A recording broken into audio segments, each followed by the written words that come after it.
night, good night. Welcome to the Marcia Week Show. You are watching us live from Barbados, and it is Wednesday, September 10th, 7:03 p.m., and we are excited to be here with you. Oh, I missed you all. It's since Friday. I wasn't on Sunday or on Monday.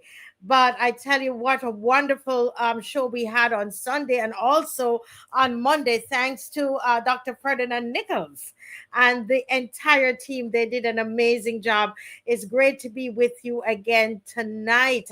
And just let me just quickly welcome everybody because we have Cedric, a pleasant good night to you. We have an amazing show lined up for you. We have Marcia Myrie Hines is on, and you know when she's on, she's gonna bring it. There's a lots of education right here on the Marcia Week Show. Judith Jokes, good night. Lucinda Aline, hi Lucinda, hi Vernon, hi Teroni. Listen, Hippie, yes, Hippie said, who's stepping up and making a difference. I'm going to tell you very soon, Hippie, how we step up and we make a difference right here on the Marcia Week Show, where we educate, we motivate, we mobilize, and we agitate. Yes, that's what happens here on the Marcia Week Show. We're not just a talk show, but we're into doing. Hi, Matthew Brown. How are you doing, Cameron Harding? Cameron, tonight we have Mr. ALWYN BABB is going to be on with us tonight. And let me tell you, we're going to delve into the school issue. All that's happening in the schools. He's a teacher. We're going to look into that. We're going to look into this, what's happening at QEH, is $100,000 that they are asking corporate Barbados and citizens to donate to. So we're going to look into that this evening. Monica Ince, we're going to talk about the crabs. Did you all see the crabs there? They said it's St. Lucie. Oh, my goodness. Diana Husbands, it kind of crawls your skin, as they would say. Aaron Hunter, how are you? How are you doing?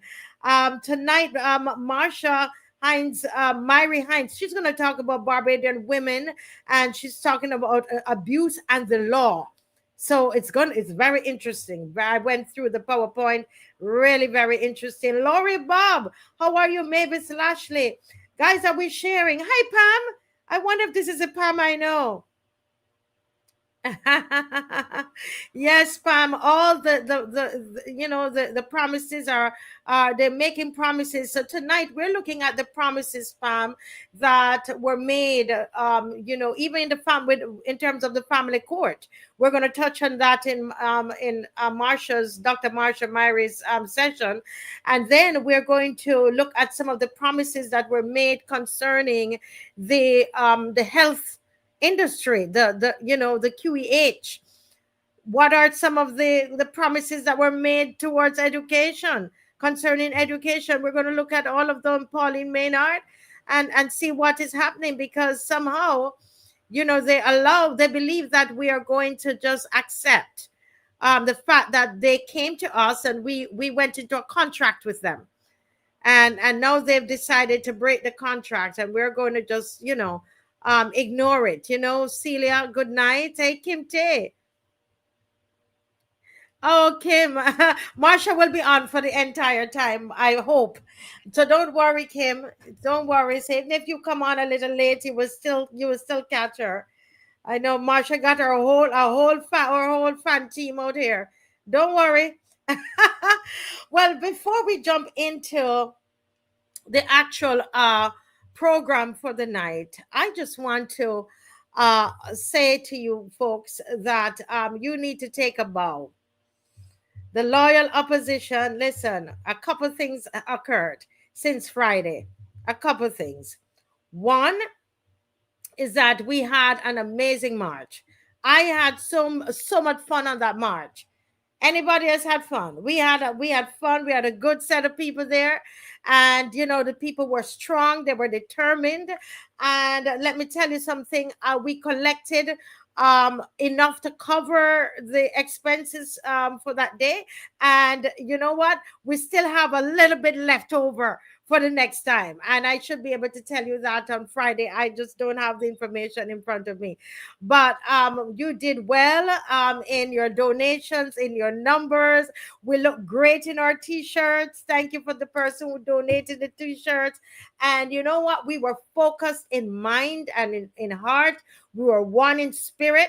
We thank God for that. The sound company. I don't know if I need to say the name on here that allowed us to use that big 40-foot container truck, 40-foot truck. So we want to say thank you to that. We still paid, but we paid for our little truck. They allowed us whatever we were paying before. They allowed us to pay. We even paid less.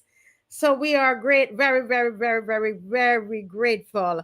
Yes, Hugh, I know you messaged me after and told me you had a great time.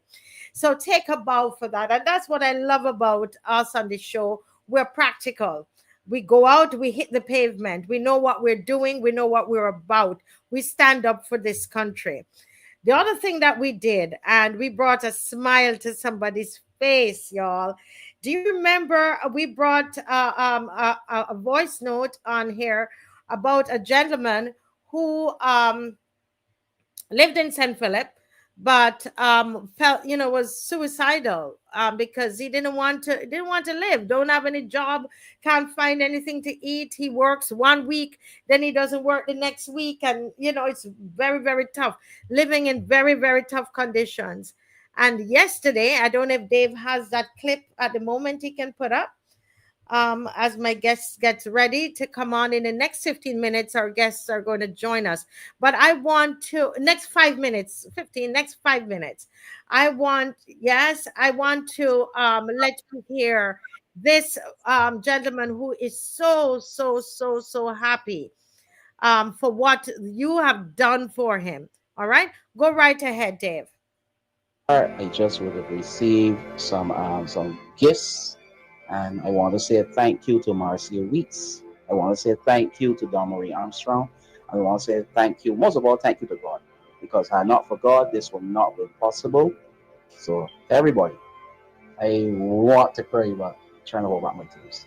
But I want to say thank you, because had not for me sending that voice note, I never know what God would have done. Because I wanted to give up on life. So I want to say to Marcia Weeks, if you put the good work, and one day hope she become a senator in the government, because she has made a tremendous impact. And I would say this right to everyone that have their negativity towards her. Now, I would encourage her, and I hope one day that I can also give back to the Marcia Weeks show. So God continue to bless her and her husband, Mr. Weeks, and all that they're doing, also to Don Marie Armstrong. Yes, folks, I'm right here with Marlon, and he's so happy, and you're smiling, and he's very, very happy that he's received everything. And we want to thank you, family, for taking care of another member of the family.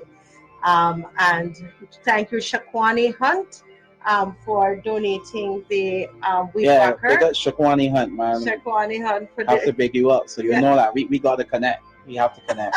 We have to connect. Yes, and my neighbor who gave big thank you to your neighbor too as well. Yes. Greatly appreciate. And for the person who donated the guy, thank That's you. who. She's like my neighbor. Like your neighbor? A little walk from me, but she listens thank to you the for show. it. Tell her thank you from the bottom of my heart. Yes, and all the everything that comes with it. Okay. Yep. So all the best, and we bless you. And Thank you have you. somebody who's lawn you have to cut.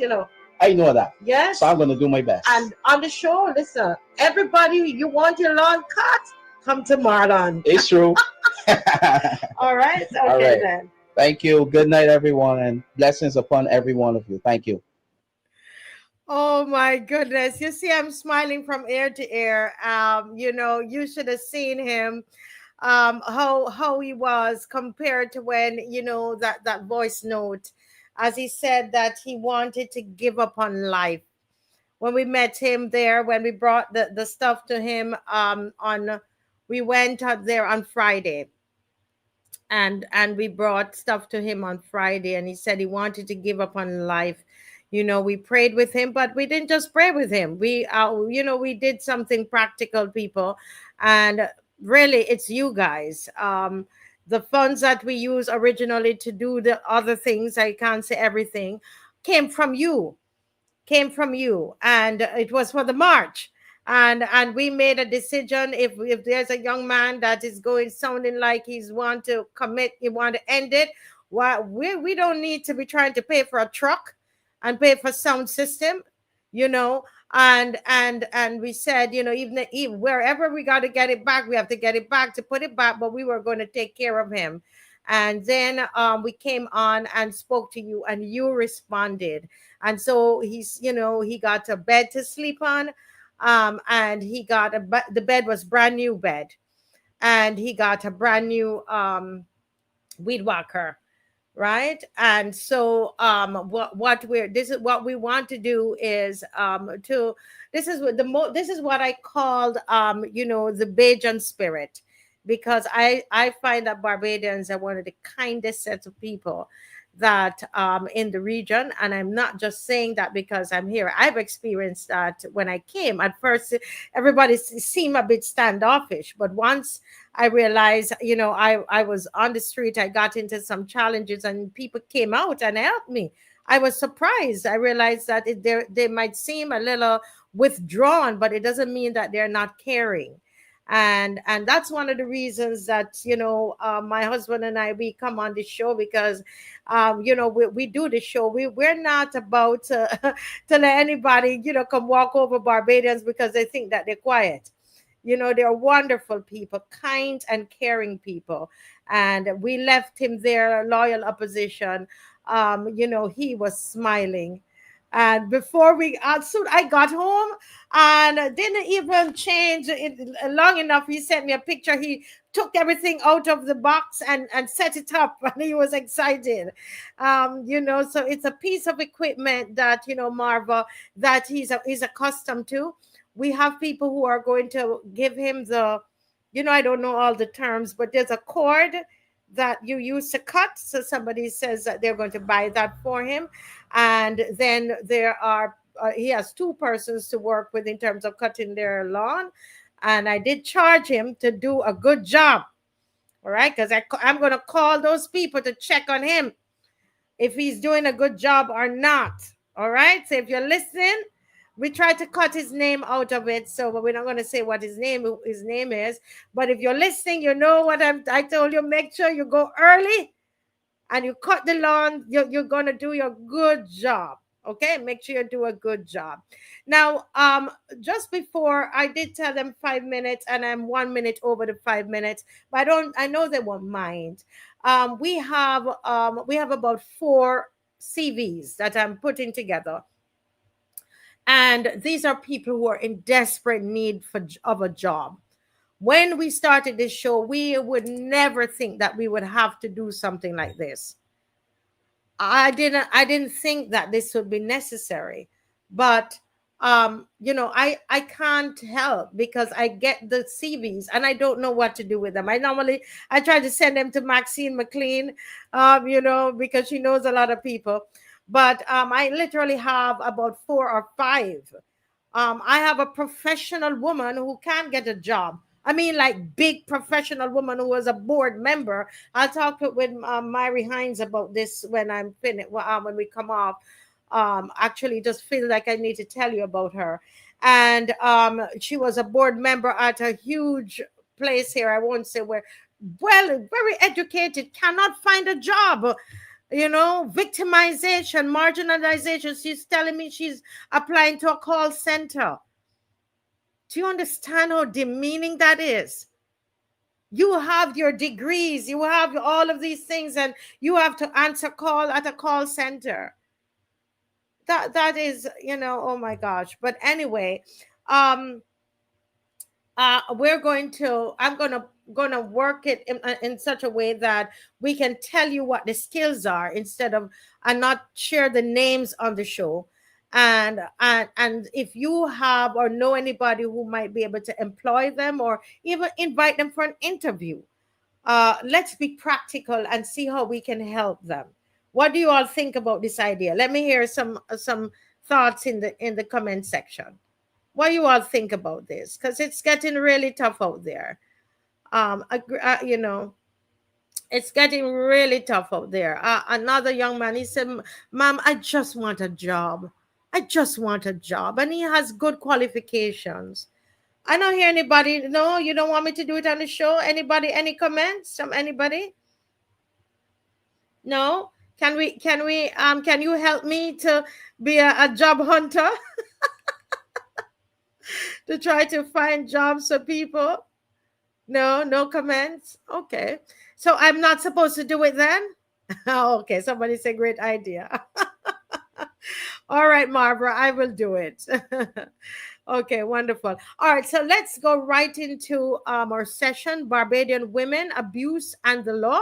Let me welcome Dr. Marsha Myrie Hines to the Marcia Week Show. Good night. Greetings. Good How are night, you? ma'am. I am well. And you're sitting upright tonight. I'm sitting upright tonight. I'm feeling Yeah, good tonight. I'm in a yeah. fighting mood. Yes, I know. And we're going to bring Mr. Bob in quite early. I know he's going to listen to the presentation and make some it's about women, but he's going to get involved. Good night, Mr. ALWYN Bob. You're muted, sir. You're muted. Good night, good night, good night, good night, Marcia. Good night to the lawyer opposition, and good night to your guests as well. How are Yes. you? I'm pretty good. I see you smile. Yeah, well, what can we do? You We've know, got to keep pushing. We've got bring to up keep your pushing. yes. All right. Yeah, Yes. so we're going to have an exciting night of discussion. Tonight we're dealing with the schools. Mr. Bob is here. We've got to deal with the schools. We're going to deal with the healthcare, and thankfully, Miss Marsha Myrie Hines will be with us for majority of the program. I don't know how long, but she's going to stay with us a little and give her input. She is what we call a dumpling from the diaspora, not because she looked like a dumpling, but the flavor and the sweetness Yes, that of course. You could just tell me I'm fat and be done with it. No. Good doctors make in a soup. so she's a dumpling from the diaspora, and because of her sweetness, and so she's going to be giving her perspective, living in Canada concerning our social services, our healthcare, and we're going to look at various issues in Barbados, and then we have the time, of course, for you to call in. So we're going to go straight into our first segment tonight. And this is with Miss Marsha Myrie Hines, Barbados Women, Abuse and the Law. Yes. Thank you very much, Marcia. So we can go right into the first slide because I wanted to kind of answer the question right off the bat. Why are we talking about this? Because some people will say that this is my hobby horse. This is what I'm always talking about. But I want to, if we go to the next slide, who's controlling, me or I Dave? think you are controlling. Okay, all right, perfect. So, why this topic? I want to be very clear that we have to change the conversation about gender in Barbados. Usually, when women get up and say, well, hey, this is what we're concerned about, this is what we're facing, this is what is happening, somebody will rebut, but the men too, or what about the men too? We have to have a conversation about how men and women relate to each other in Barbados. That is the reality, right? The distribution of men to women in Barbados is such that I think there's 52 to 49. So if we are not having the conversation of how we occupy the little 166 square miles together that the crabs seem now to want to take over, then we are going to have issues. So I want tonight to be the beginning of a conversation where we talk about the history and how we've gotten, I think, to some of the issues that we have between men and women on the island now. And then how are we going to solve some of these issues? And we're going to talk about it because we recognize and understand that it has an impact on the productivity of the island. Let's take, for example, teachers, right? The majority, disproportionately, of teachers in Barbados are women, right? So when we think of productivity, when we think of whether people go to work in the morning able to do their job. I heard on the call-in program a couple of weeks ago, somebody called in and talked about, how Bajan women are so unmarly in service and that kind of thing. But what drives that? Is it that they're just, not good people? Is it that they're absolutely stressed out, trying to figure out how to get children to school, trying to figure out how to keep themselves safe? So when we talk about violence, when we talk about family instability, we are talking about productivity in Barbados. This is why we need to talk about it. I heard again on Brass Tacks today, the birth rate in Barbados is falling. And there was a caller who almost sounded, in my estimation, like he thought the solution was force breeding Bajan women, right? And we are going to get into that, and we're going to understand the historical context of this idea of making women in Barbados have children to up the birth rate, have children whether they want them or not, etc., etc. And then, of course, the final reason I think that this conversation is important now is because of the rising crime, right?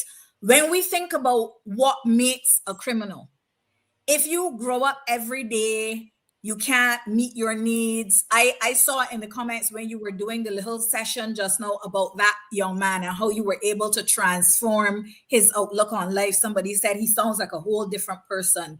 That is because hope is an important human element, right? Without hope, we wouldn't be able to live, right? And so if you grow up in absolute family confusion all the time, everything around you is unstable, this, that, and whatever, the reality is that you do not become a well-adjusted human being who can cope with life. Now, there's also a piece of research that I read one time, particularly about the impact of intimate partner violence on boys in the household. Every little boy wants to feel like he can protect his mother.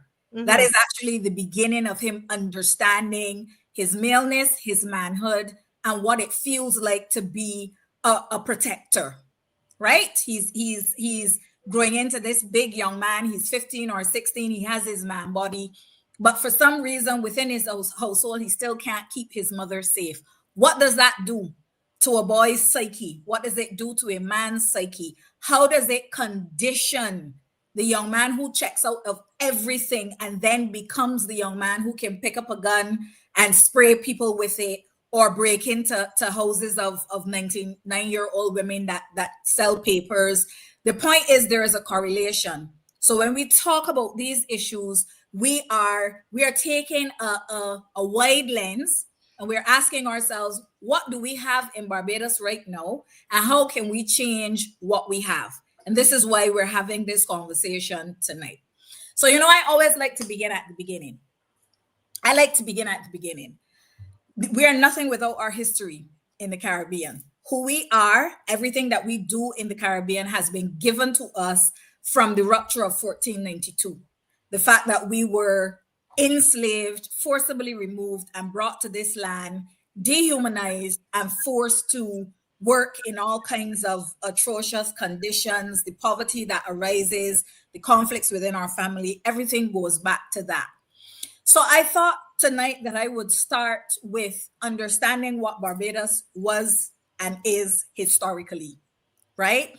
Yeah. Barbados was one of the very, or I would say even only, although I haven't finished do the total, analysis to say only. So I'm going to say I am seeing something interesting. Once African men enslaved and brought from Africa cleared Barbados of the trees and the bush and that kind of thing, and we were flat and we were ready for agriculture, Barbados very shortly after that became, I'm going to say, one of the only colonies that depended on the labor of Black women almost explicitly. This is a fact that we should know, because that is not even my work. That is Hilary Beckles years and years and years ago. But as we know, when we're talking about schools, we're still not teaching proper history in schools. Okay? So disproportionately, Barbados has always been an island where our slavery enterprise was set down on the backs, literally and figuratively, of Black women. Okay? And it wasn't just work in the fields, because you have this interesting thing happening where white women who were not necessarily married women were able to find their living within a Barbadian society by enslaving Black women and using them for the purposes of prostitution, washing, housekeeping. And those white women were then able to make their living that way. So this disproportionately has always been, I say this, but I mean Barbados, a colony that was based on the labor of Black women. Okay, that is significant. Barbados is also the first island that was able to reproduce its slaves by force breeding Black women. Okay, so there are some things that turn up in our national conversations all the time, and we don't even realize that when we are saying these things, we are actually calling for slave ways. Because when you are going to tell me in 2025 that to get the birth rate of Barbados up, we should just make Black women have children in Barbados, whether they want them or not, you are going back to what my ancestors experienced on the plantation. We had no choice in the matter, okay? And a lot of those children were actually the children of rape. So what are we saying? What are we really saying? We have to know our history, because history unknown is history repeated. Okay, so that is a little bit of the understanding of where we come from as Barbados. What is the implication then? Because if this is how our society emerged in Barbados, what is the implication on the Barbadian character, the way that Barbadian women operate? Because when we have this conversation about gender in Barbados, the first thing that comes to the fore is, oh, these women get education, they don't want to have children, comparing the men, this conversation. I was going to ask a question related to that. Sure. Yes, you went straight to the point. I wrote it here because it appeared to some persons in some discussion that the more our women are exposed to professional and education, the birth rate has reduced, because they're no longer in the home being just housewives and producers of children, where when the men come home from work and they get in a certain mood, when next 9 months they have, we don't see anybody having 12 and 10 and 12 children. We wonder how we can, I'm wondering how we can strike that balance between the professional women and having, keeping our birth rate at an acceptable rate. So what I would say to you, while I will not deny that having a career makes a woman think about and space her children in a way that will support her career growth, what I am contending to you is that in the context of Barbados, and what I am finding as I continue to research about women and womanhood in Barbados, is that Barbadian women have always strategically been very careful with what they have done with their wombs. And that is because of the historical forced breeding in Barbados. That is the point that I'm trying to make.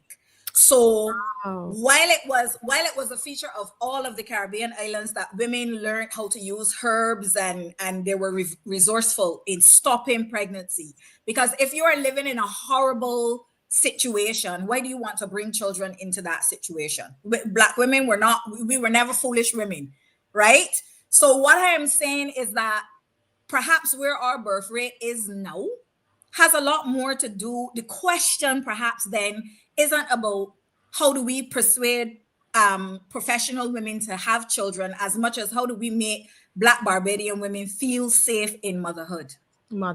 Yeah, you know what, Marsha, as I was planning to just listen and not say anything, but a light bulb went off for me, and this is the first and last thing I'm going to say. Go for it. Listen, I remembered when I got to Barbados, Mr. BABB, and I was here probably a couple months before I got pregnant with my my last son. It must have something in the water, but I don't know. But there were people. I had two children already, Marsha. And I was even telling my son the other day, he's now 20 something, how people were feeling like, why did you go and get pregnant again? And I was shocked.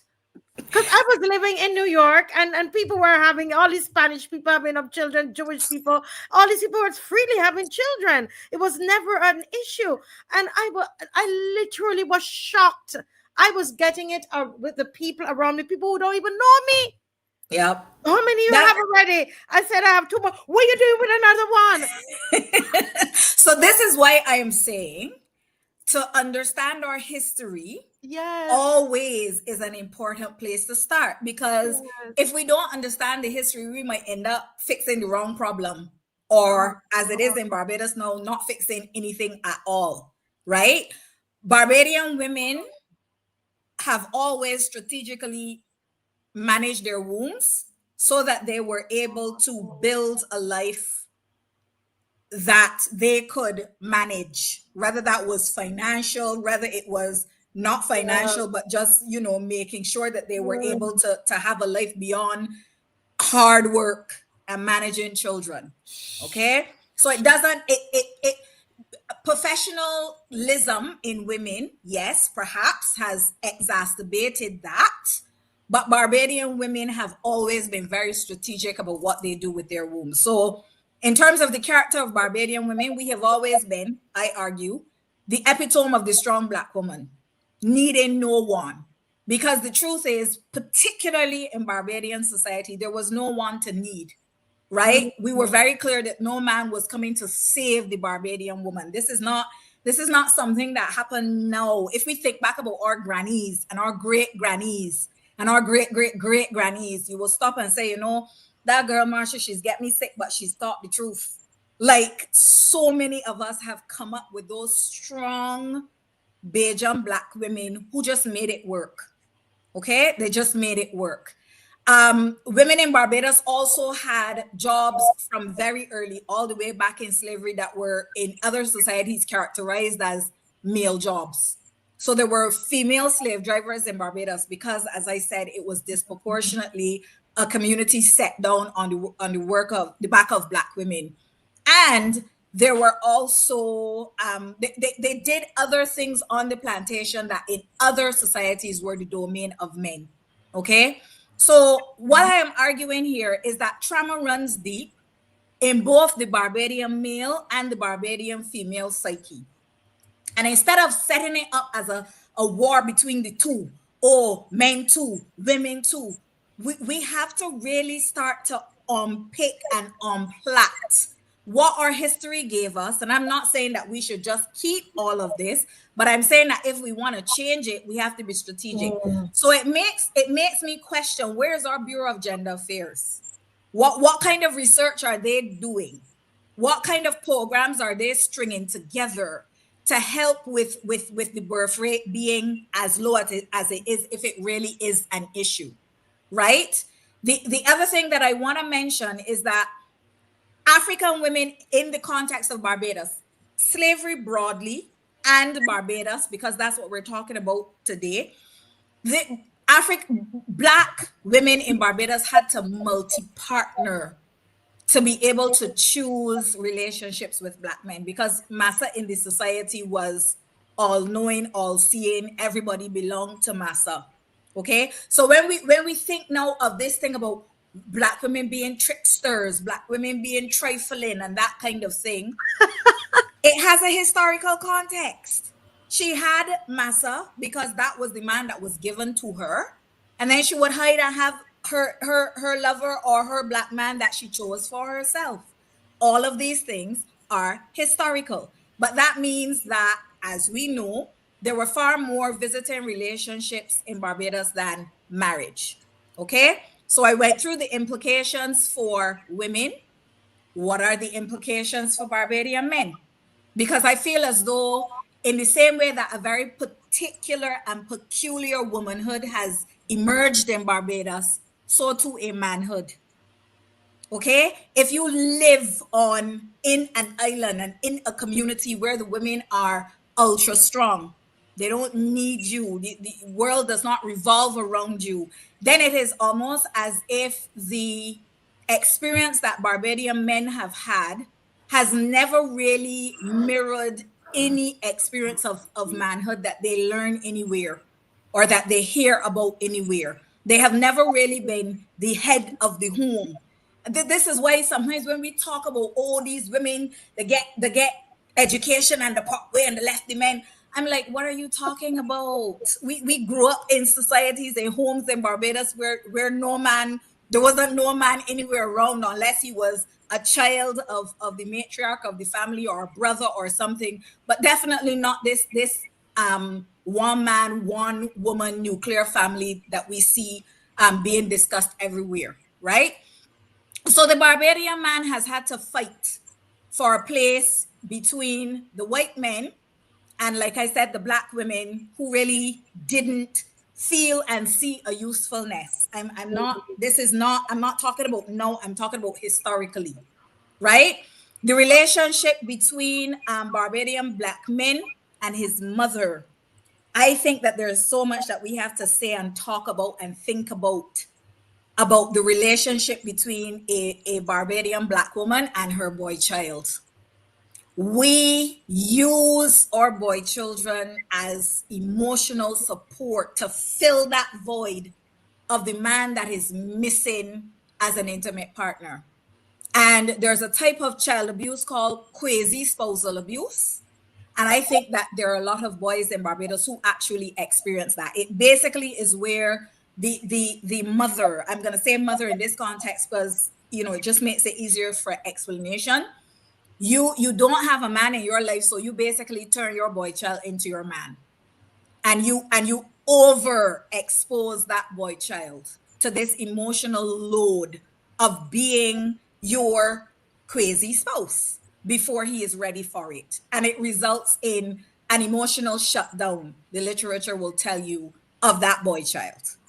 Right? So if you think about that again, and you think about the Barbadian mother, I remember when I was younger and it was a big thing. I bet you all will smile when I say this. You would have a man and he was married. And he left his mother in St. Peter and he went to St. George to buy a house with his mother. And he has to leave work in town every day and drive to St. Peter to eat his food and then go home in St. George. Look, always smiling. Look, he's smiling. Like, if we think about it, these are the things that we have grown up with for very long. Look, watch them. I know it is true. It becomes worse if you have to ride a bicycle.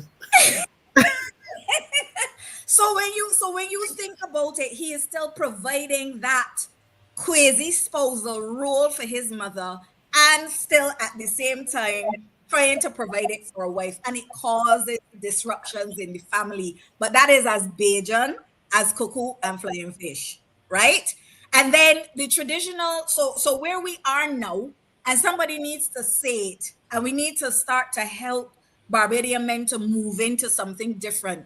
Traditional Barbadian manhood right now is out of date and is not fitted to today's needs. And when I say needs, when I wrote needs, I was thinking of needs in a very legal way, almost, right? I think you're going to get in trouble with that point. You better explain it quickly.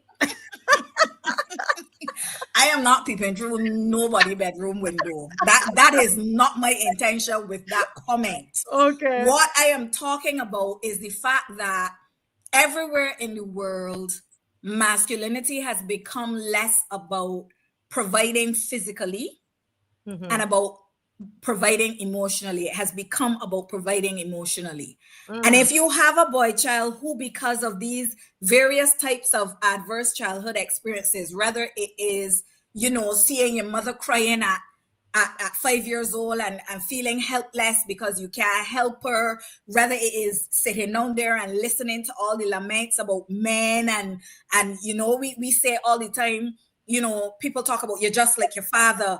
It might not be that you're just like your father. It might be just like your father, uncle, the neighbor next door. All you ever hear about men in this community is not a positive message. It does have an impact. It does have an impact. I'm not going to deny that. But how do we fix that? How we fix that is not to constantly say, when women start to address their issues, men too, men too, men too. But there does need to be a conversation and an unpacking of gender in Barbados, definitely, okay? And what it means too is that Barbadian men, by virtue of where they lived on the same 166 square miles, no mountains to run into, no maroons to become, our men are not fighters. They're not physical fighters. They learned to be very subdued, and that was the way they stayed alive. Because unlike Jamaica, like I said, Marcia, there are no you can't kill a white man and run in the hills, right? You kill a white man in Barbados, you die.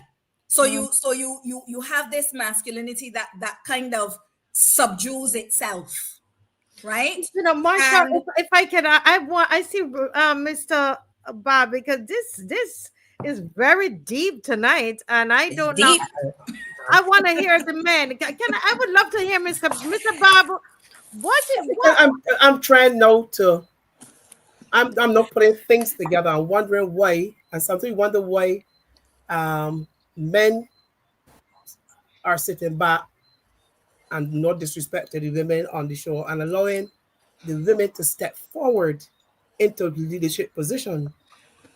Prime Minister, Governor General, look at education, look at our schools as well, where the ratio of female teachers and male, there's this imbalance in co-ed schools. So I'm now what Marsha has said is bring home to us why men are taking a backseat in terms of leading from the front.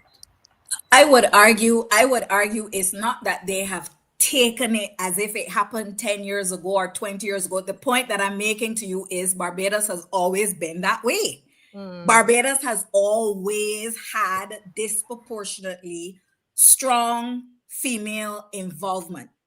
What has changed is that with the removal of some of the barriers to, professional positions, you now see women rising even further within professional sectors and that kind of thing.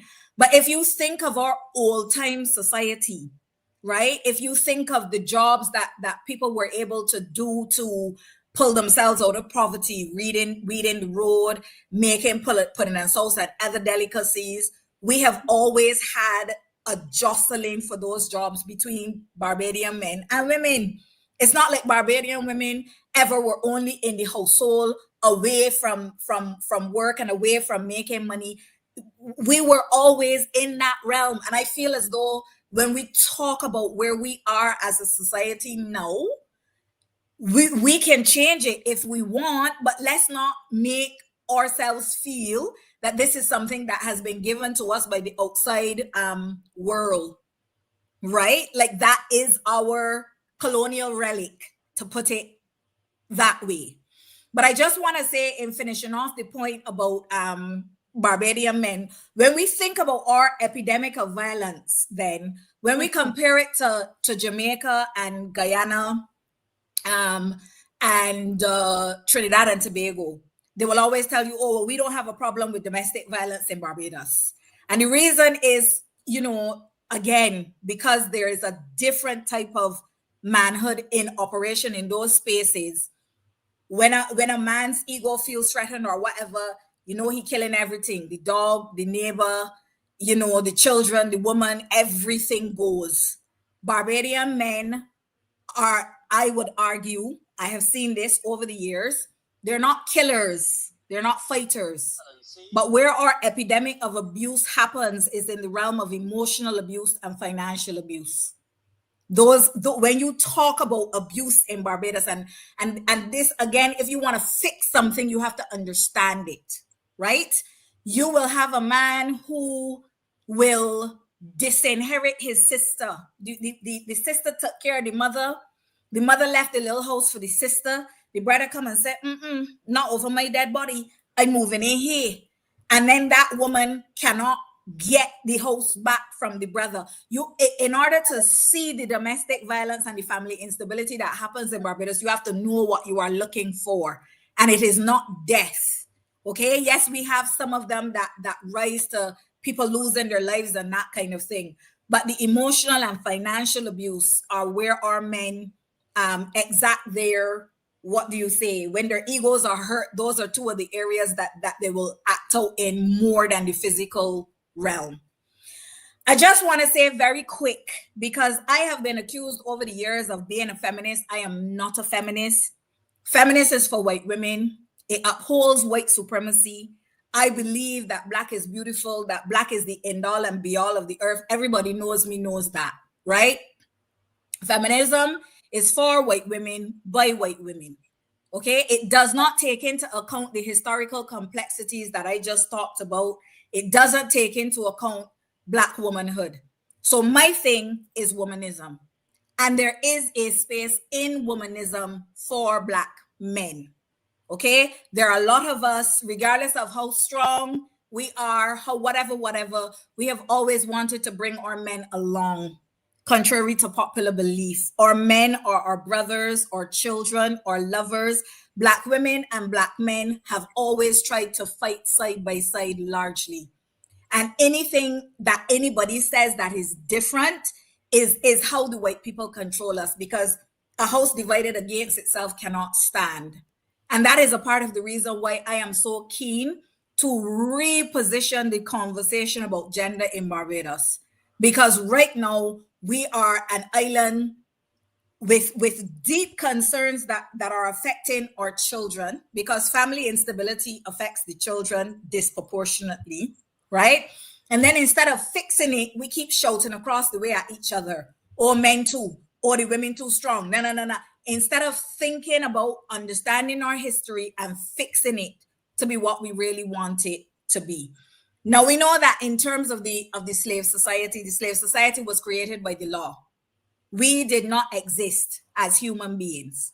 So I want to talk a little bit more now about the Black woman and her children, because we're coming down now to why we treat Black women as mothers the way we do, why our courts respond or do not respond to abuse the way it does. And if we want to have a different conversation, then we can have a different conversation about how we fix it, right? So at the beginning, so we know, like I said, that under slavery, and still now, because I believe that Barbados is still a plantation society, we never had one set of rules for everyone. So we have always had the two Barbadoses. Two Barbadoses, again, did not start yesterday or last week or 10 years ago. It started in 16 whatever, when the first white people landed in Barbados, killed all the indigenous people, and ended up basically with the tabula rasa to do what they pleased with, right? So there were a set of rules if you were white, and there were a set of rules if you were Black. Okay, so when we talk about the Black society, right? The Black society in Barbados in the earliest era was matrilineal. Why was that so? Because if you have a Black woman and you want to uphold the slave system, then the Black child, or I shouldn't say the Black child, the child of a Black woman, because all of them weren't Black, because we know that Massa had his way. So there were mixed babies and everything, right? But the child of the Black womb, put it that way, had to be the same thing as the mother. And that is how you perpetuate slavery. Because a Black woman, every child that she has becomes a slave. And that is how you perpetuate slavery. If you think about it, it comes out of the womb of the Black woman, right? So you have a massa who could rape the women on his plantation and end up for that rape being rewarded with more workforce. You really got to think about these things. You really got to think about these things, because when I talk about the baggage that we are carrying in our psyche, that is what I'm talking about. Okay, the pattern changes after legal emancipation. So after legal emancipation, now the 1800s, this is where we get this whole Victorian notion of people must be married. You know, and now the massa does not want to be responsible for the children of the Black womb anymore, because they're not working on the plantation for him for free. There's no reason now for him to want to carry that burden to feed those children. So all of a sudden now massa believes in marriage, right? And the children now become the responsibility of the Black man. who is not prepared to be responsible for a family. He has no job, he has no land, he has no means. So how is he going to? So really what the white man gave the black man at emancipation was a poison cup, because you get responsibilities that you are not prepared for. Okay, that causes further friction between the men and the women, because the expectations of the women and the expectations of the men don't line up. That is not something that happened last year in Barbados or in the 1960s. That is something that we have always had. The expectations do not line up. The men can't provide, the women still have to provide. The men don't like that the women still providing, they're working outside the home, all kinds of gender friction. Okay. After emancipation, children, then the lineage becomes a patrilineal system. So you become what your father is as long as your mother and your father are married. And if your mother and your father were not married, you are not recognized. You are still seen as what they call a bastard, right? But then after the 1970s, they removed that set of bastardry laws. And what you have now is joint custody of children. But the children become the thing in the middle between the black woman, who still feels like she should be able to control her children in the same way that she controlled them under the slave system, under the matrilineal system. And you have the black man who, although it is a poison cup that he was given by the white man, wants that power of being the head of the household, although he doesn't have anything else outside of the title of head to really be able to provide for the women and the children. So when you talk about domestic violence in Barbados, when you talk about family instability, when you talk about intimate partner violence, this is what it is set down on in the Caribbean. It is a colonial relic. Okay, so we have to start to unpack it. We have to start to talk about it, think about it, and unpack it. Okay, so when we talk about the contemporary moment now and the court system in Barbados, right? Errol Barra, not me. Errol Barra is who tell Bajans if they want justice, stay out of the law court. Did he not say that? He said that, right? And the reason for that is because the court is a colonial mechanism. We just said, if you are white and you go to court, your outcomes, your possibilities, the things that can happen in the court are completely different than if you are a black person. Still to today, still now, that is, again, we're not talking about any one officer of the court or anything. We're talking about the court as a system. It is a colonial system. We have not changed it, okay? Our government promised us we were going to get a family court. We were going to get all of these things that were supposed to make the space a space where we could support families that were having all of these conflicts and crises and whatever. But the truth is the court itself has not resolved some of the things that the colonial relics have given to us, right? So we have to have an honest and frank discussion about gender in Barbados. What do we want gender relations to be? Because I just gave you a little bit of the history and we realize now it's complicated. So we have to ask ourselves in 2025 Barbados, if we want more women to feel comfortable to have children, what do our gender relations have to look like, right? If we want to create a space for Caribbean men in the family, what does that have to look like? They can't only be head in name alone. They need jobs. They need land. They need the things that a man needs to be able to protect his children, right? So how do we create that safe space for each of us, men and women in Barbados, to come together? How do we start to heal our relationships? How do we understand that both of us, the men and the women, are bringing trauma, real generational complex trauma to our relationships? And then this person is using the language. How do we unlearn and relearn? Absolutely. And somebody asked before, is this why women left men's names off of birth certificates? Yes. We can talk about all of that, all of the questions. I'm going to answer as many as I can. So family matters are complex and complicated in Barbados. And we do not have a court system that is able to manage that or to deal with that. I don't think that the historical analysis that we went through just now, many of the people in the courts are going through that. They don't understand it. So they use this colonial mechanism to be able to step into these family matters, and they're making things worse. They're making things worse. To resolve family matters in the context of Barbados, we need counseling and support, right? We need to stop further occurrences of violence. We need to call it what it is, and we need to be prepared to stop it. And we need to make sure that we protect children and the elderly in the home, vulnerable people, okay? Because the reality is that the mothers in Barbadian society, in many societies, are the carers. So if a woman is facing violence herself, it is not just that woman that is destabilized, it is the entire family, okay? So that is kind of where I will stop, and we can bridge out and kind of, you know, talk about the rest as we go through the program. The only thing that I would say quickly before I stop is that the government has promised us a family court in Barbados for so long that I would actually know, I stopped asking about the family court, because the best practice now is alternative resolution to family matters that don't go through the court at all.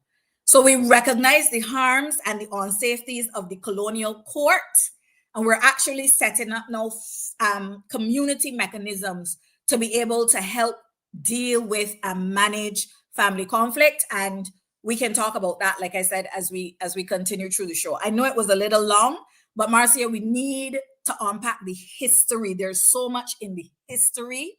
And if we understand what is in the history, we can now understand how to build a different society. You're muted, Marcia. This has been very insightful. I mean, I have a lot of thoughts, but I'm deliberately going to give way to Mr. Bob. He's a male here, and I'm looking in the comment section. I'm not seeing, I'm not seeing too many men saying anything, and I'm very curious about that. I would love to hear their thoughts about this. But over to you, Mr. Bob, before we move on to healthcare. Okay. Quickly, Marshall. If a family court is not yet operational, what interim measures could be put in place to fast track protection orders and child protection cases? Yeah. So I think, and there was a comment in the comments just now that our courts are doing harm because the people within the courts themselves are broken.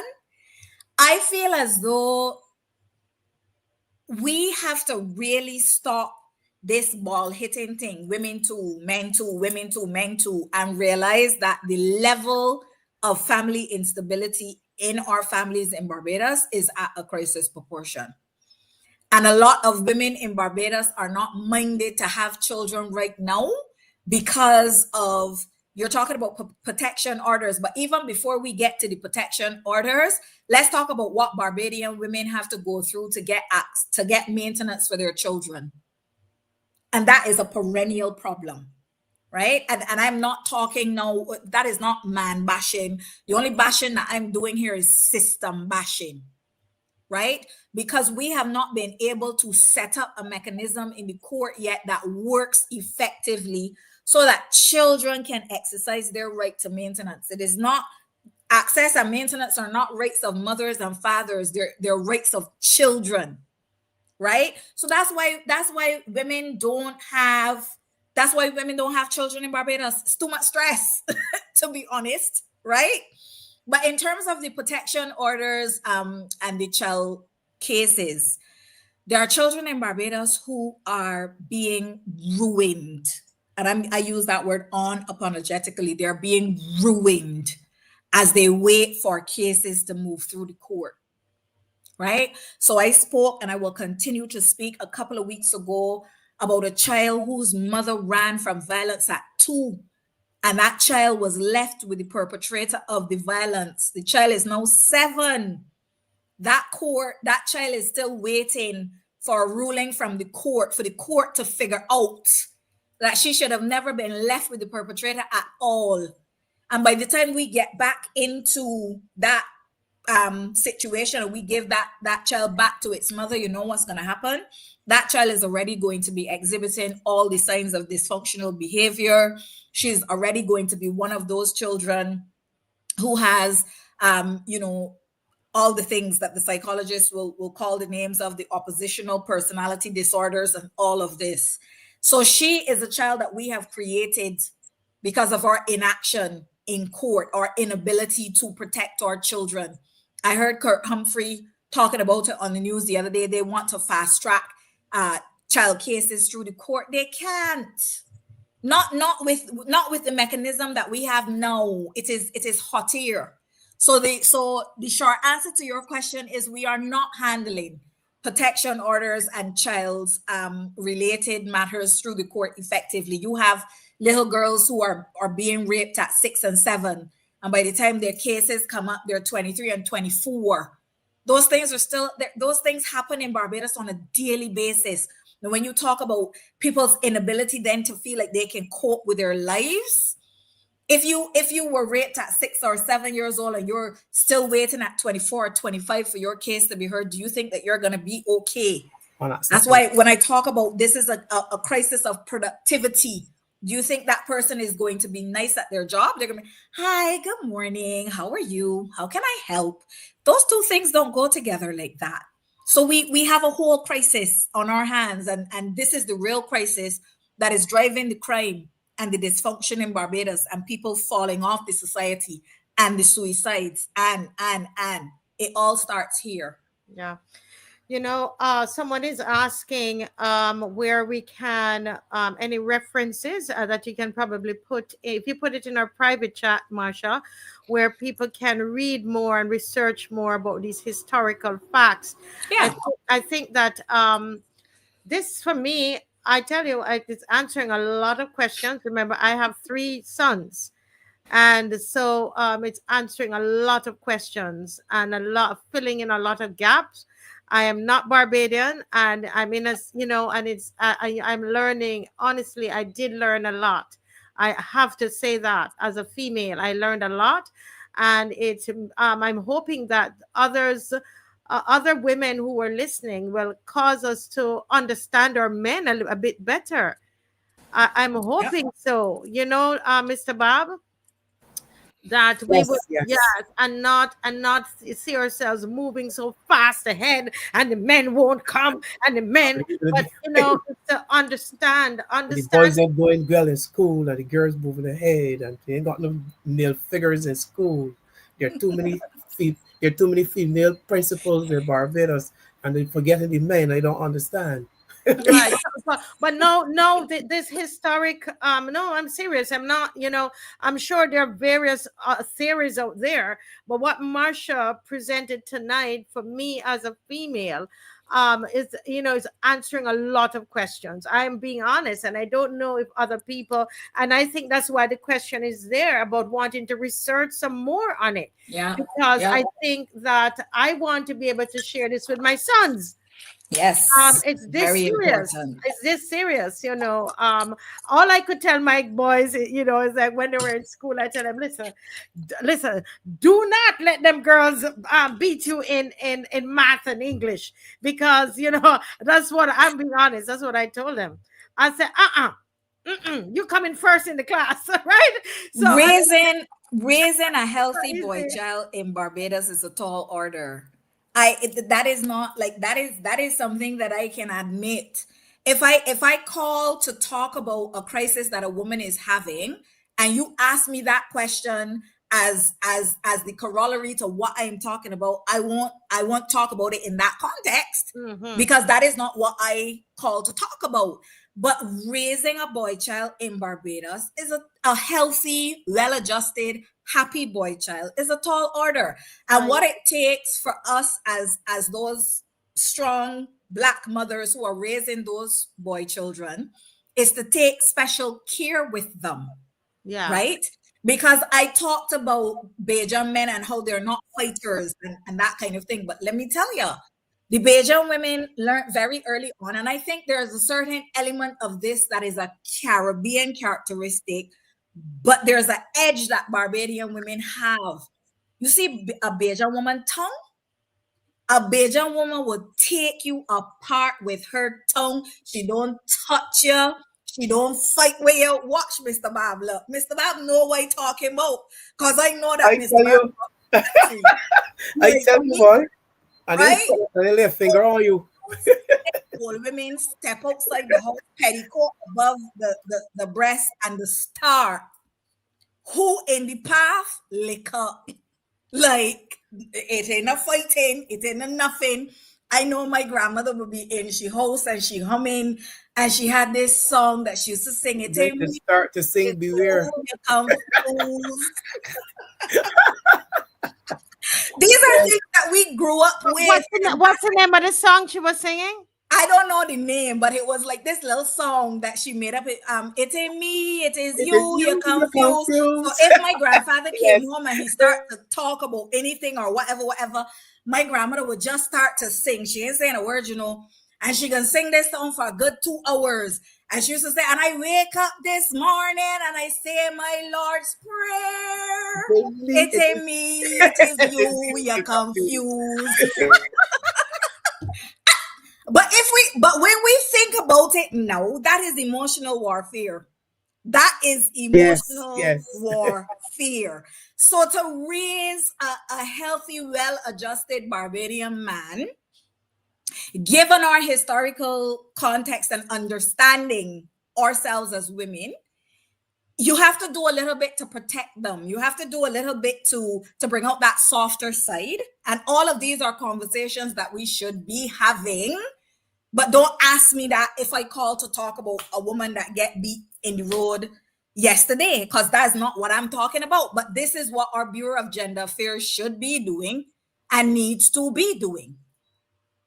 Wow, this is very, very deep, and I we have to move on. We didn't do this for the whole night, but I would I don't know. I mean, Mr. BABB, it feels like this is something that it would be good to have this with some men on and some young women on, Yes, and young men as well. Yes. You know what I mean? I think it would be good to like break this down, but I don't know.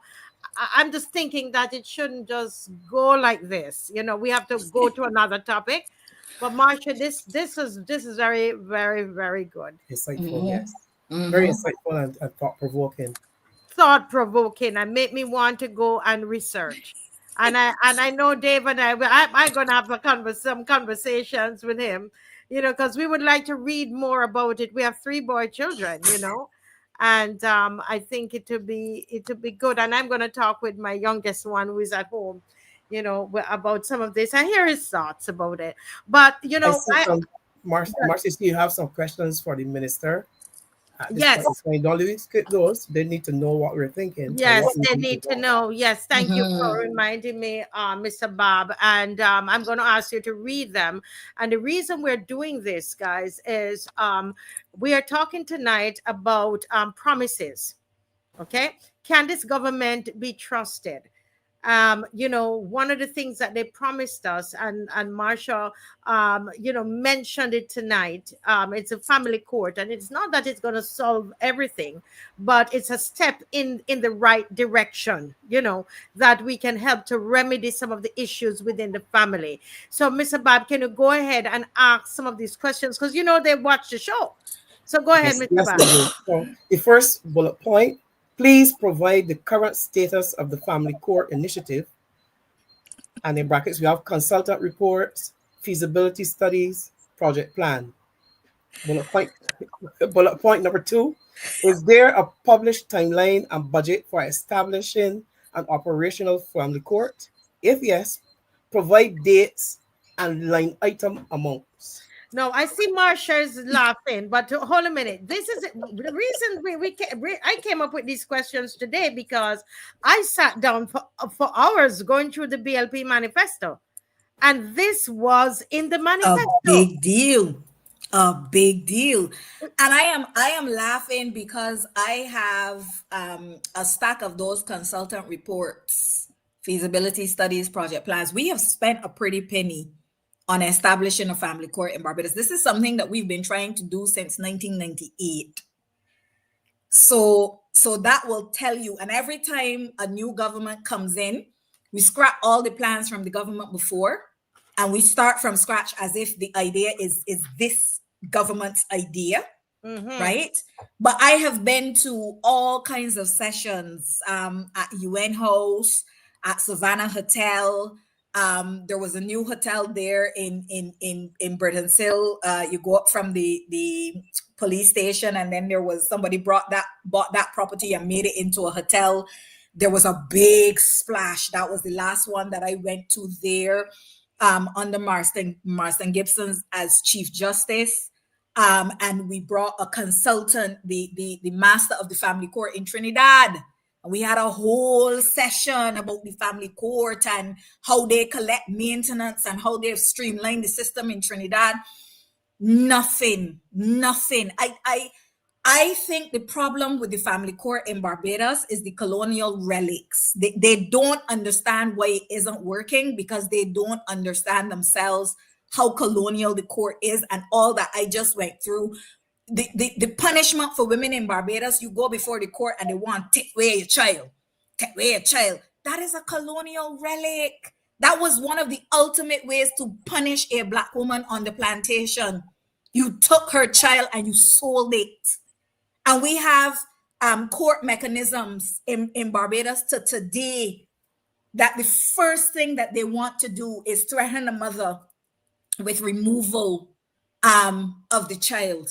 So we are doing things, straight from the slavery playbook, and then we wonder why we have so many people in Barbados that are broken. They grow up in brokenness and they become broken. Yeah. Continue. Thank you, Marsha. Continue, Mr. Bob. I asked bullet point number 3. So we go to bullet point number 4. What interagency resourcing, police family conflict unit, social services, judiciary staffing has been allocated for family matters in 2024-2025? Read that again, Mr. Bob. In case the officials, because they listen to the show, I heard that they listen to the show. So ask them the interagency resourcing, we have in brackets, police family conflict unit, social services, judiciary staffing has been allocated for family matters in 2024-2025. So the family conflict unit was started in the early 2000s. There was a spate of women murders, femicides, and that was started to as the response. It started with 3 police officers, and I am telling you that in 2025 it still has the same 3. The family conflict unit works 8:30 to 4 o'clock, as if family violence is this tidy thing that only happens 8:30 to 4 o'clock. Marcia, where are most people in Barbados between 8:30 to 4 o'clock? They're at work. They're at work. When do they come home? After that, So 5:30. wouldn't it be obvious to us that most of the cases of conflict that arise would not be between 8 and 4 o'clock when people are at work and at school, but actually between 4:30 and 6:30 the next morning when people leave home to go to work? So the mechanism is not even set up properly. They don't work on the weekends. Anytime you need to do an extraction with a woman and children from a house or whatever, you still have to go and deal with the normal police station with nobody don't know what to do and nobody don't know how to contact this one and contact that one. I could talk because I am as versed in the books as I am in the street. So I know it all the way around. So nobody can tell me what I know because I am still via my little trusty phone and WhatsApp going to the police station in the pockets of many of those women. So I hear when the police say, oh, we don't know what to do with this. Say, no, you could come back Monday when the family conflict unit open. I'm hearing those things live and direct in 2025. When you talk about the social services, Barbados love to sign a treaty. You know, we have a you know who that flying all around the world, making the world feel that they are the best prime minister, the most progressive prime minister, you know who. I'm not calling any names because Marcia doesn't like when I call names. No, but we know who. We know it's the PM. And we signed this treaty, and we signed that treaty, and we signed on to CEDAW, we signed on to human rights, we signed on to everything. We are supposed to provide every victim of domestic violence, intimate partner violence in Barbados with housing and food support. We made that commitment as Barbados, not Marcia. We, as the people of Barbados, that is one of our commitments, to ensure through the welfare department that women and children affected by family instability can get food. I had a client who said to me earlier this week, I am not going to the welfare. I will starve first because of the way that they treat us when we go there. And I think that many of us know that she's not exaggerating and she's not lying. Right? So then you have that mother who is unable to support her children. And then we have these cycles that keep going. Children can't perform well in school, come out of school, they can't read and write. The problems that we have with reading and writing in Barbados, Marcia, are not only problems of letters and phonics. By the time you grow up in a household with so much confusion and instability around you, it affects your concentration. It rewires your brain. If you look at the research that is coming out now on the impact of family instability on children, that is not even sex. We haven't even gone into the sexual abuse, which is a whole nother next thing altogether. Lack of concentration, lack of memory. What we are seeing in our schools in Barbados, we're going to talk about schools next. What we are seeing in our schools is inextricably tied to what we are seeing in our households. Yeah, correct. The judicial staffing, I am, you know, everybody knows, an advocate.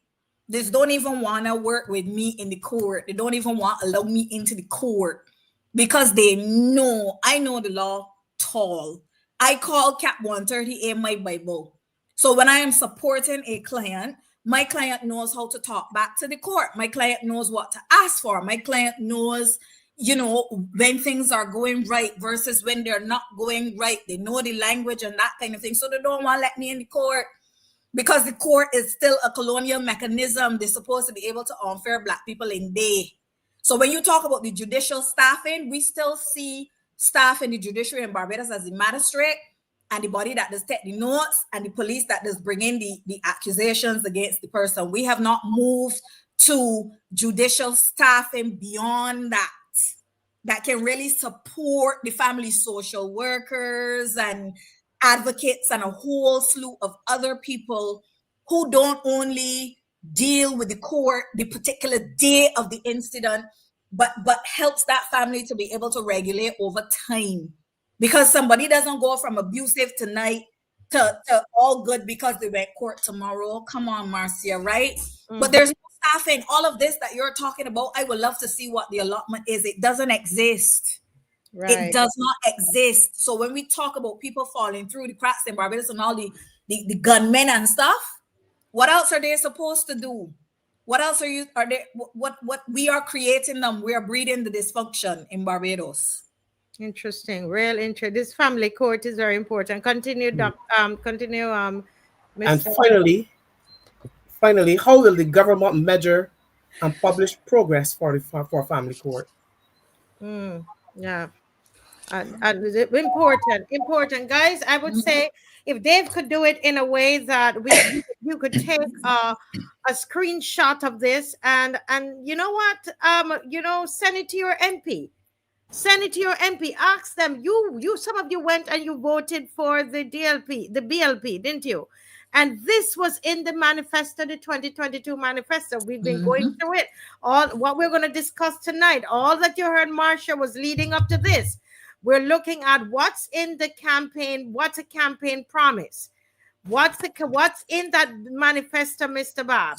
And this is one of them. And we are looking, when we listen to Marsha tonight and we think about the crime, Mr. Bob, you think about what's happening in schools. Yes. We realize how important it is to fix the family. The family court is important to deal with some of these issues, to redress some of the wrongs and to take care of some of the issues that we that we see happening in our in our family. So this is so important. But I did say we're going to go to education, but let's leave education for last, because that one is hot. That one is hot.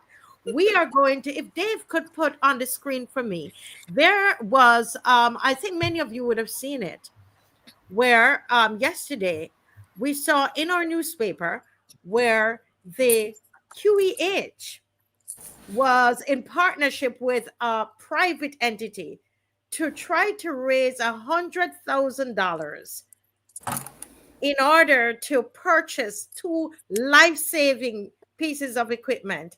And a lot of people were just in complete shock about this. Yeah, they were in shock about it. Here it is on the screen. Thank you, Dave. QEH seeking to raise 100K for critical A&E equipment. This is for those of you who are watching in the US, this 100K, we're talking about 50,000 US dollars. Okay? Not for one, but for both. And here it is. They're smiling because they've started this campaign. And with this is I think it's Saul, this behind them here.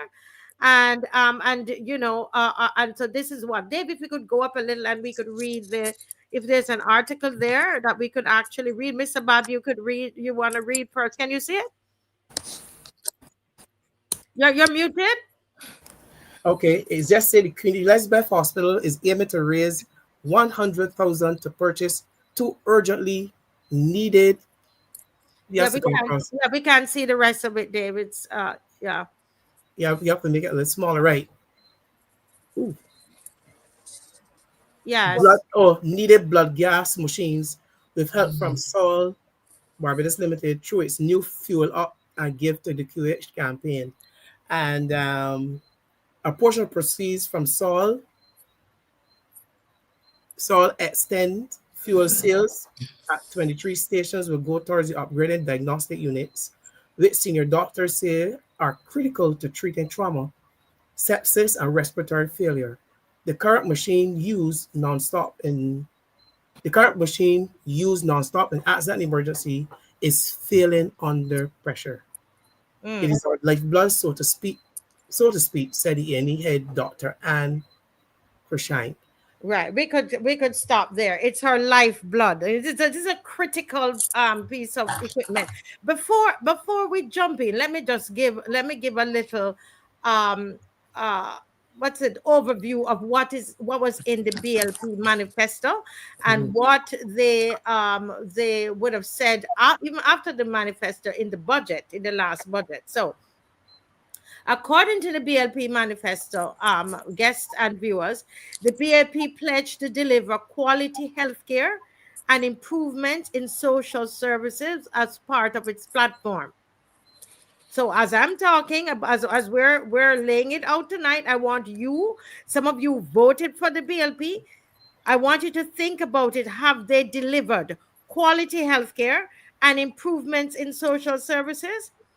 Recent government announcement emphasized expanding the QH capacity by 40%, constructing or refurbishing polyclinics, and purchasing over Barbados 140 million in equipment for the QEH. Listen, this is a plan to purchase over $140 million in equipment for the QH. But listen, we are begging for how much? How much are we begging? 100,000. Yes. Right. Now, a 24 million overhaul was also announced for the QEH. And guess what? They're targeting the refurbishing of all 24 wards. Okay? So I wonder if we're taking any notes here. Listen, take some notes because we're gonna go back. We're in school, you know. We're in school. We're gonna review all of this. So remember that they were planning to expand the capacity of the QH by 40%. They're purchasing over what? $140 million. That's what they said, not us, in equipment for the QEH, right? A 24 million overhaul of the entire QEH, targeting the refurbishing of 24 wards. Okay? Installation of medical gas lines, renewable energy systems, upgraded waste management, and overall transformation of the hospital infrastructure. Right? The on-the-ground reality, as I said, is that QAH is still fundraising for 100,000 Barbados dollars.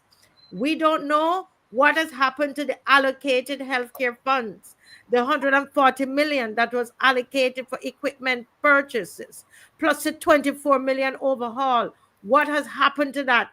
Have they started anything? Did they procure any equipment? I know that they would have procured equipment for the cancer patients, but it's not connected. Okay, so we want to just start. I just wanted to give you that overview, and then so we can start the discussion. Having heard all of that. Okay, who is going to go first, Marsha or Mr. BABB? Ladies first. Wait, okay, I muted her because there was some noise coming through. Go ahead, Marsha. Sorry, my bad. I guess I can take a stab, and I want to connect what you were saying about, people sending the questions to their MPs, holding the MPs accountable. I was listening again to another talk show today, and I heard one of the ministers in Barbados, after identifying himself, he sought to disparage one of the callers to the program in a way that I was just like, is this real? Like, is this happening? Because if we have ministers who feel that is allowable for them to use the public airways to speak to Barbadians that way, we have a huge problem. And I think somebody said there, in the comments, Barbados is in crisis. Every single aspect, every functioning organ in Barbados is in problems. Healthcare, we just talked about the court. We will talk about education later. We have a huge problem, and the longer we let this go on, the worse it is going to be to dig ourselves from under it. I want to talk about the healthcare situation from the perspective that I am in now as a diaspora Barbadian. I am sorry, Marcia.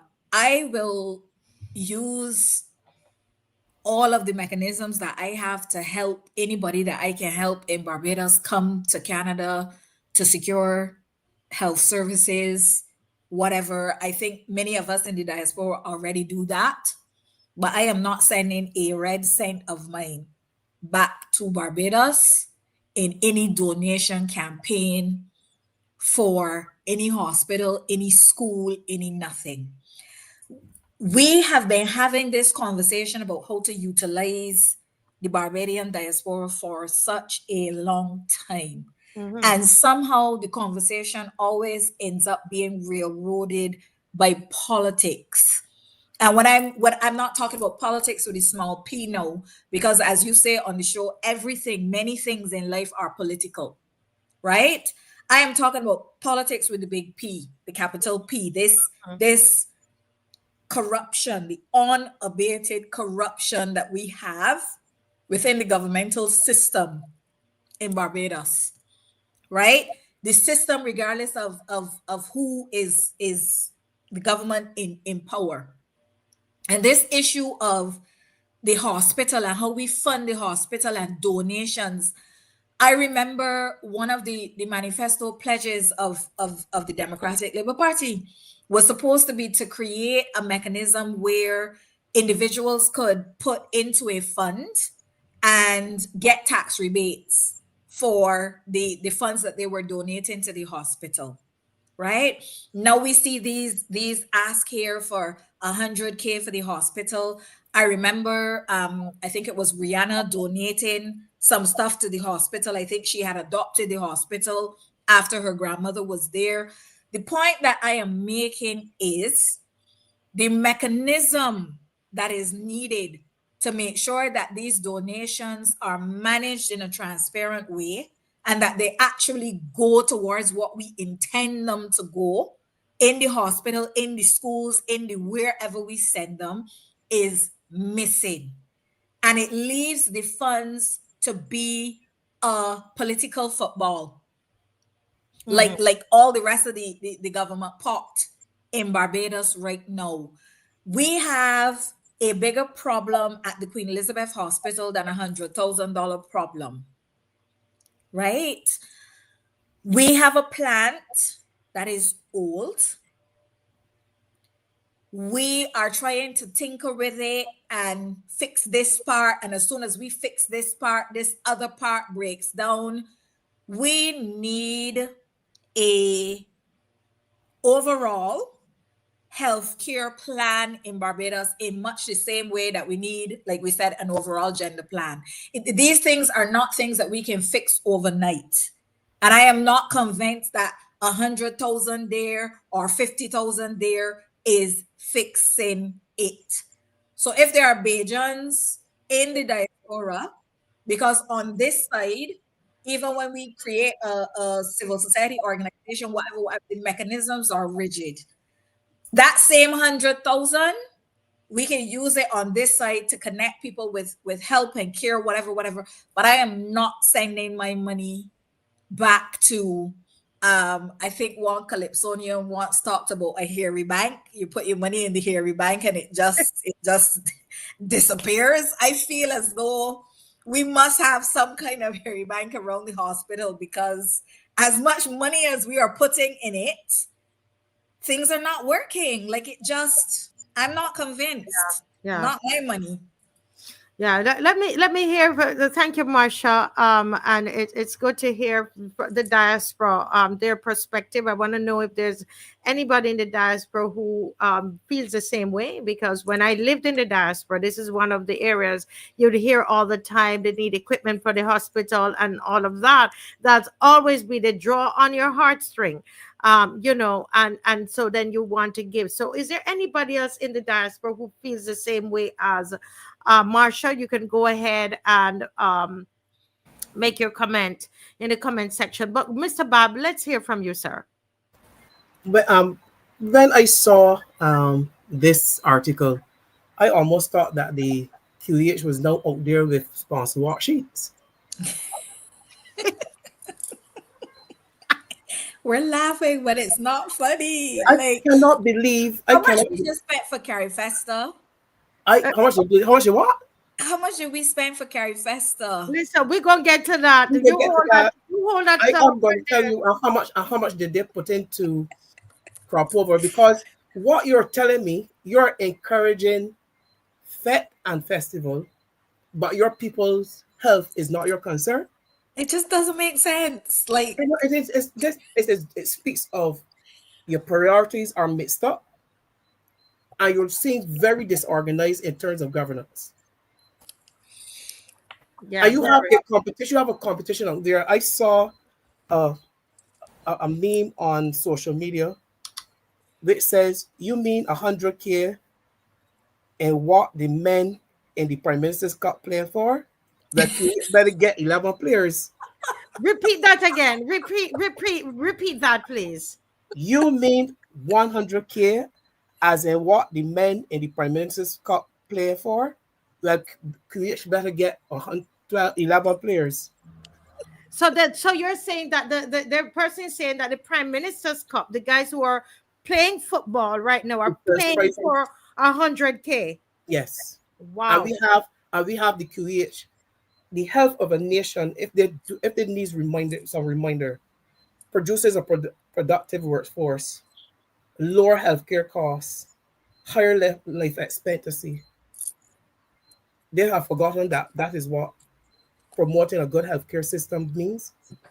That a hospital, this was so degrading, and I don't understand how you can be on the world stage and these type of articles are coming in your daily paper. Somebody should ask her when she gets up and start to speak with a lot of fluff. That's exactly what you read in the manifesto, and I'm going to tell you how they operate. I heard them say it. When you go into election campaign, it is not about what is reality. It is what you're going to promise in the hype of the campaign that captures your attention, your voters' attention. You have no resources or no intention of following through with it, but you say it at that point in time because you are trying to gather as many votes around you. So you say those things based on the issues, and that has happened in two campaigns, 2018 and 2022. That is why we can go to the manifesto and point to a whole line of promises that they have no intention or are capable of doing it because their priorities are mixed up. Mm-hmm. I wanna say as well, sorry, in terms of the QEH, the focus is always the QEH, the QEH, the QEH. It's almost like, again, nobody realizes that we have a whole health system. Yeah. A whole health system. For many years in Barbados, we have allowed again, tying the two topics that we were talking about tonight together. Yeah. When a mother would have a baby, because we understood the level of poverty in the society in Barbados. Many of our mothers in Barbados now comparatively make the same amount of money that our mothers in Barbados would have been making in the post, let's say, 1930s period. So the money may be more in 2025, but when you look comparatively, if you were to equal out the two parts, women are not working for much more. Control for the cost of living and this and that. I see somebody was talking about a bus fare for 5 cents. When you balance out, it is not like women now are making this huge set of money more than our for mothers were making, right? So one of the mechanisms that we had in our healthcare system was to make sure that when a mommy had a baby, she was supported. The nurse would come home, the nurse would show her how to bathe the baby, how to set up the playpen or the bed so that, mommy and baby are safe. We would have the well baby visits where, the mothers would go back to the clinic at 6 weeks, 3 months, so. I was making the point that we should have, when the baby gets then to 3 years old, school age, we don't really have well baby visits after 3. And there are some children then who do not go back to the hospital unless something happens, like an emergency or crisis, something, and they have to go back, or when they themselves now are becoming mothers at 18, 19, 20, 21. And I was saying we need a couple more visits for our children, both boys and girls, to make sure that we can check in and find some of the things that are even plaguing us in schools, the hardness of hearing, issues with memory. Somebody may need a little mental health or wellness support. But we cannot even do that. We can't even keep up with the visits that we were getting in the past. Far less add more, because it seems as though we are always in a crisis in healthcare. Yes. Right? How can we deal with non-communicable diseases? The new requirement in terms of, not the new requirement, sorry, the new guidelines in terms of blood pressure and hypertension is that you now start screening from the late 20s. The late 20s. Now, we know that disproportionately high blood pressure affects us as a Black community. Yeah. what are we doing with that information? If we gotta be like ALWYN said with sponsor walk sheets in the car park walking about begging for money for $100,000 for the For hospital. life-saving equipment. How do we then begin to screen for high blood pressure in early 20s? Right? And then what are the implications for that on non-communicable diseases? So we have a big circle. You're not treating people enough before they get to a crisis stage. And then when they get to a crisis stage, you don't have the money to treat them in the hospital. It's a whole mess. It's just a whole mess. The system needs overhauling, not just the hospital. And the hospital is part of the system. The polyclinics is part of the system. So when you're looking at the entire health of the nation, it is not just the building or the institution. You have to look at what is the way of health. You have to look at how your agriculture is providing for healthy food and making it available. And when we speak of agriculture, we heard about the Minister of Housing, but somebody needs to deal with the agricultural minister. And we can deal with him in the night. Yeah, on that we need to deal with him a whole night. But I thought when I saw the 100,000, it made me, Marcia, and you mentioned it earlier. And again, I'm going to ask the viewers. This is a very serious show, very, very serious, because we were talking about our family. We started out talking about the family. Because we talk about gender, but it's male and female and children. It's family we're talking about. And we talked about the promise of the family court by the BLP government in their manifesto that was not delivered.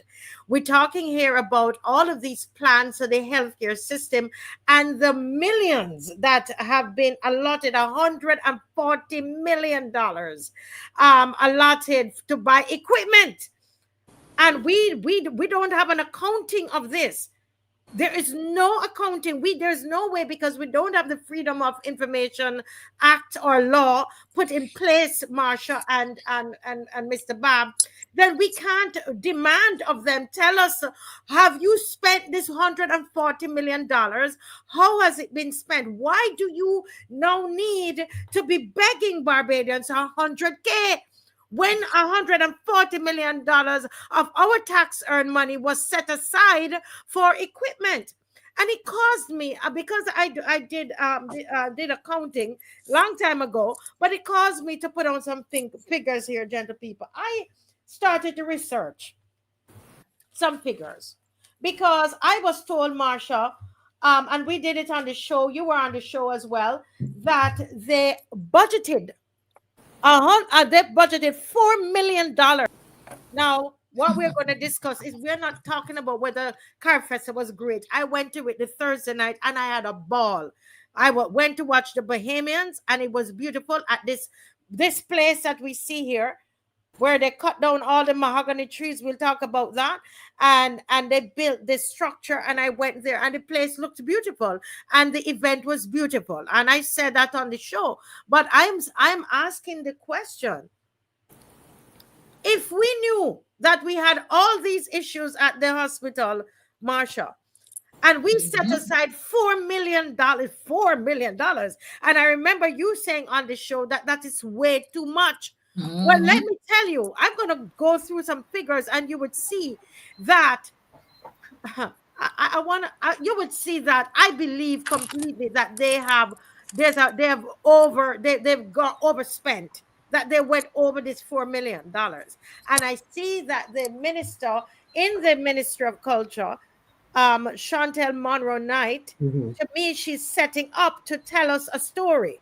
Okay, because she starts to say, oh, well, the budget was $14 million. Really, Chantel? Then she said, oh, because that was NIFCA, and it was crop over and Carifesta. Now, anybody knows when people they're trying to pad. That's like you're padding the whole thing. You understand me? That's padding the budget. You don't know that it was only $4 million out of that $40 million, Chantel Monroe Knight. For you, this is for you. She said the Carifesta cost coming, and we are waiting for you, because we know that it's only $4 million out of the $14 million that was allocated, was budgeted. Like you get your pay and you say, I'm only spending $200 on groceries.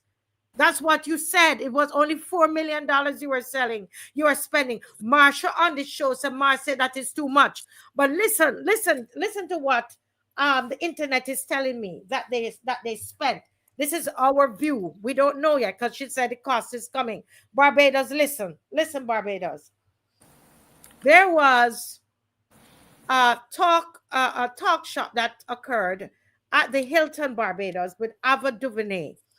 Those of you who might not know Ava DuVernay, she is a very well-established filmmaker from the U.S., Marsha. This is a Caribbean thing, you know. But she is from America. Yeah, she's Black American, but Carifesta is about us here. And this was something somebody from Bahamas remarked. Why do they have so many, people involved from America? But they brought in Ava DuVernay at the Hilton Hotel, and guess what? According to the internet, her rate, we don't know exactly what they negotiated, but her rate is almost $500,000 Barbados dollars. Okay, almost 250,000 US dollars to Ava DuVernay to come in here and to speak. And she was speaking at the Hilton. Let it be that you, Chantel Monroe Knight and Carol Roberts, tell the people, did you pay Ava DuVernay or with all our hotel and the per diems and everything? Was it 500,000, $500,000 Barbados dollars or more? What about her per diem and all of that? This is Ava, lovely woman. And maybe they should ask her for the money for the hospital. It's true. Get a donation. Marsha, come to the front of the class. Say that again. Instead of pay her, they should ask her to donate. Just ask her to donate. I mean, yes. and if she got $500,000, I mean, that would not even be a dent. And the way that the tax system works in America, she can just write it off. Like, thank you. That will help her to be able to manage the income, so she could, she could make the donation. Easily done that, right? So I'm saying to you now, we don't know. Remember, this is what I have researched, and we look at per diem, we look at hotel, we look at airfare, all of those things. So we're looking at about $500,000 on this woman here. That's a possibility, and we're throwing it out there because they say that the costs are going to come, Marsha and ALWYN, and we are letting the public know ahead of time. Let them bring it. And when they bring it, don't mix it up with the $14 million. We're not stupid. We're not idiots. Okay? Let's deal with the $4 million that we have it. We have it. I don't know if Dave can find it, but we have it separated. So don't mix it up. All right. The other people that came here is ALWYN Ailey dancers. You and I love ALWYN Ailey dancers. When I travel, I go and I watch them in New York. I love to watch them. So I don't have any problems with them. Mark you, this is Carifesta. All of us Caribbean people here. Okay. But they brought in ALWYN Ailey from the US. For one performance of ALWYN Ailey, internet again tells us, because there's transparency with these companies, they pay, it's over $75,000 US dollars. So one performance. ALWYN Ailey came here and they did 2 performances at the Frank Coloma Hall, right? So we're looking at $314,000 in just performance fees. We are not talking here about, as yet, accommodations here, Miss Myrie Hines, Mr. Bob, and viewers. Yeah. I hope we're putting down these figures, I write in. We are not looking yet at accommodation, hotel, nothing, tours. We're not looking at all of that, and it's not 2 people come. Because if you're going to put on a whole show, you're not bringing 2 dancers. No. I don't know how many came. Minister of Culture, can you tell us how many came? How much did you spend? Did you spend $314,000? Because you're going to go away and say I'm telling lies on you. But I'm waiting for you to tell us. Okay. Now let's look at Michelle. Look at Michelle. Don't we love Michelle? He's Caribbean. We have no problems with Michelle. People, we have no problems. Let's just say I hate Michelle. Michelle's standard fee is $1 million, Barbados dollars. Wow. Right? It's $1 million. You hear it from promoters here. And online, someone said it in another country, and there was some debate online. But the people here who, bring him in, they've said it's $1 million. Okay, and that is, I think that's Barbados dollars, Yeah. 500,000 US dollars, 1 million Barbados, right? Already we are at about 18 or 1900, 19 what's this, 1814. So we're almost at $2 million. Mm-hmm. Almost half of that budget, because we don't know. Well, lots of things we don't know. It could be less, it could be more. So already with just these three here, Ava DuVernay, Alvin Ailey, Marshall, and what's the budget? 4 million. So you're going to tell me that that road that you cut down the mahogany trees, remember, the place was in the bush. Mm-hmm. They cut down the mahogany trees, which, by the way, what a minister said, that these trees were basically almost endangered. Mm-hmm. I'm going to send Dave the article. Almost endangered, because Barbados is known for having that good quality trees. trees. Yeah, yes. And the Minister of Environment, which is the one, I can see his face now, Minister Ford. Mm-hmm. He actually said that we needed to protect these trees. So I don't understand how the Ministry of Culture could cut down the mahogany trees. Okay? And the Minister of Environment is saying to preserve the mahogany trees, because this is almost endangered. It's almost, they say almost endangered if you research it.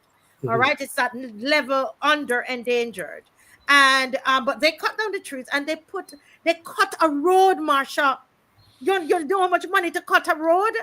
And pave it. And pave the road. We're not even talking about the tents yet and all of that, So I want them to convince us that they spent $2 million, the other $2 million, to flood the airwaves with ads, to cut an entire road, cut down the mahogany trees, and put down tiles. All of that. That's just one space. This is, look at this screen. Look at this road. It is really, and the neighborhoods in Barbados, and people who can't get into the houses, spending money on damaged cars. And look at this here, look. It is really, really, really sad. Like, what is going on in Barbados is just Priorities. It is mind blowing. It is almost like watching. I don't know. It is surreal what is happening in Barbados. Like, and if we don't do something, I often wonder, what is the point of no return? What is the point at which we will not be able to pull this island back into some form of shape, that we can continue to Which road live. is this? Which road is this? I'm sorry, Marsha. Which road is this? Dublin. I hope it's not a road leading to the new road. Which road is this, Dave? Repeat, please. Belle Plaine. This is Franklin Douglas Road. Yes. Look at this road, and then look at the road. Continue, Marsha. I interrupted you. I mean, yeah, I agree. Barbados is in crisis. Like, it's disturbing. I can't understand how our people, and then we have the paid influence who have big voices on the social media, and you hear them in response we talk about another 30 love.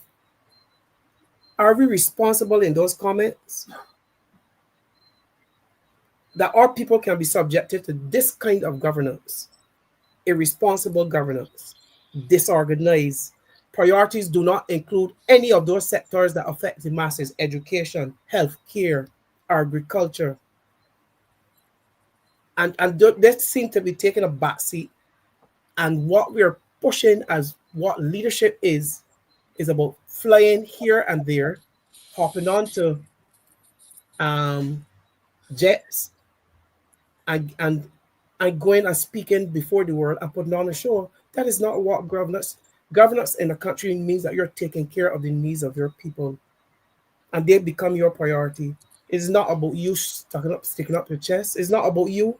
When you aspire to lead people, it is no longer about you. It is no longer about you. When I heard the debate the other day, I mean, we're talking about money and management, and it all, we started with the hospital, and it may seem like we're going off of the hospital, but it's all interconnected. Because I was listening to the conversation around the flight on the private jet this time. Mm-hmm. Anybody remember when Errol Barrows said, "Friends of all and satellites of none"? Of course. Anybody remember when Granny used to say, "He who pays the piper calls the tune"? Yes.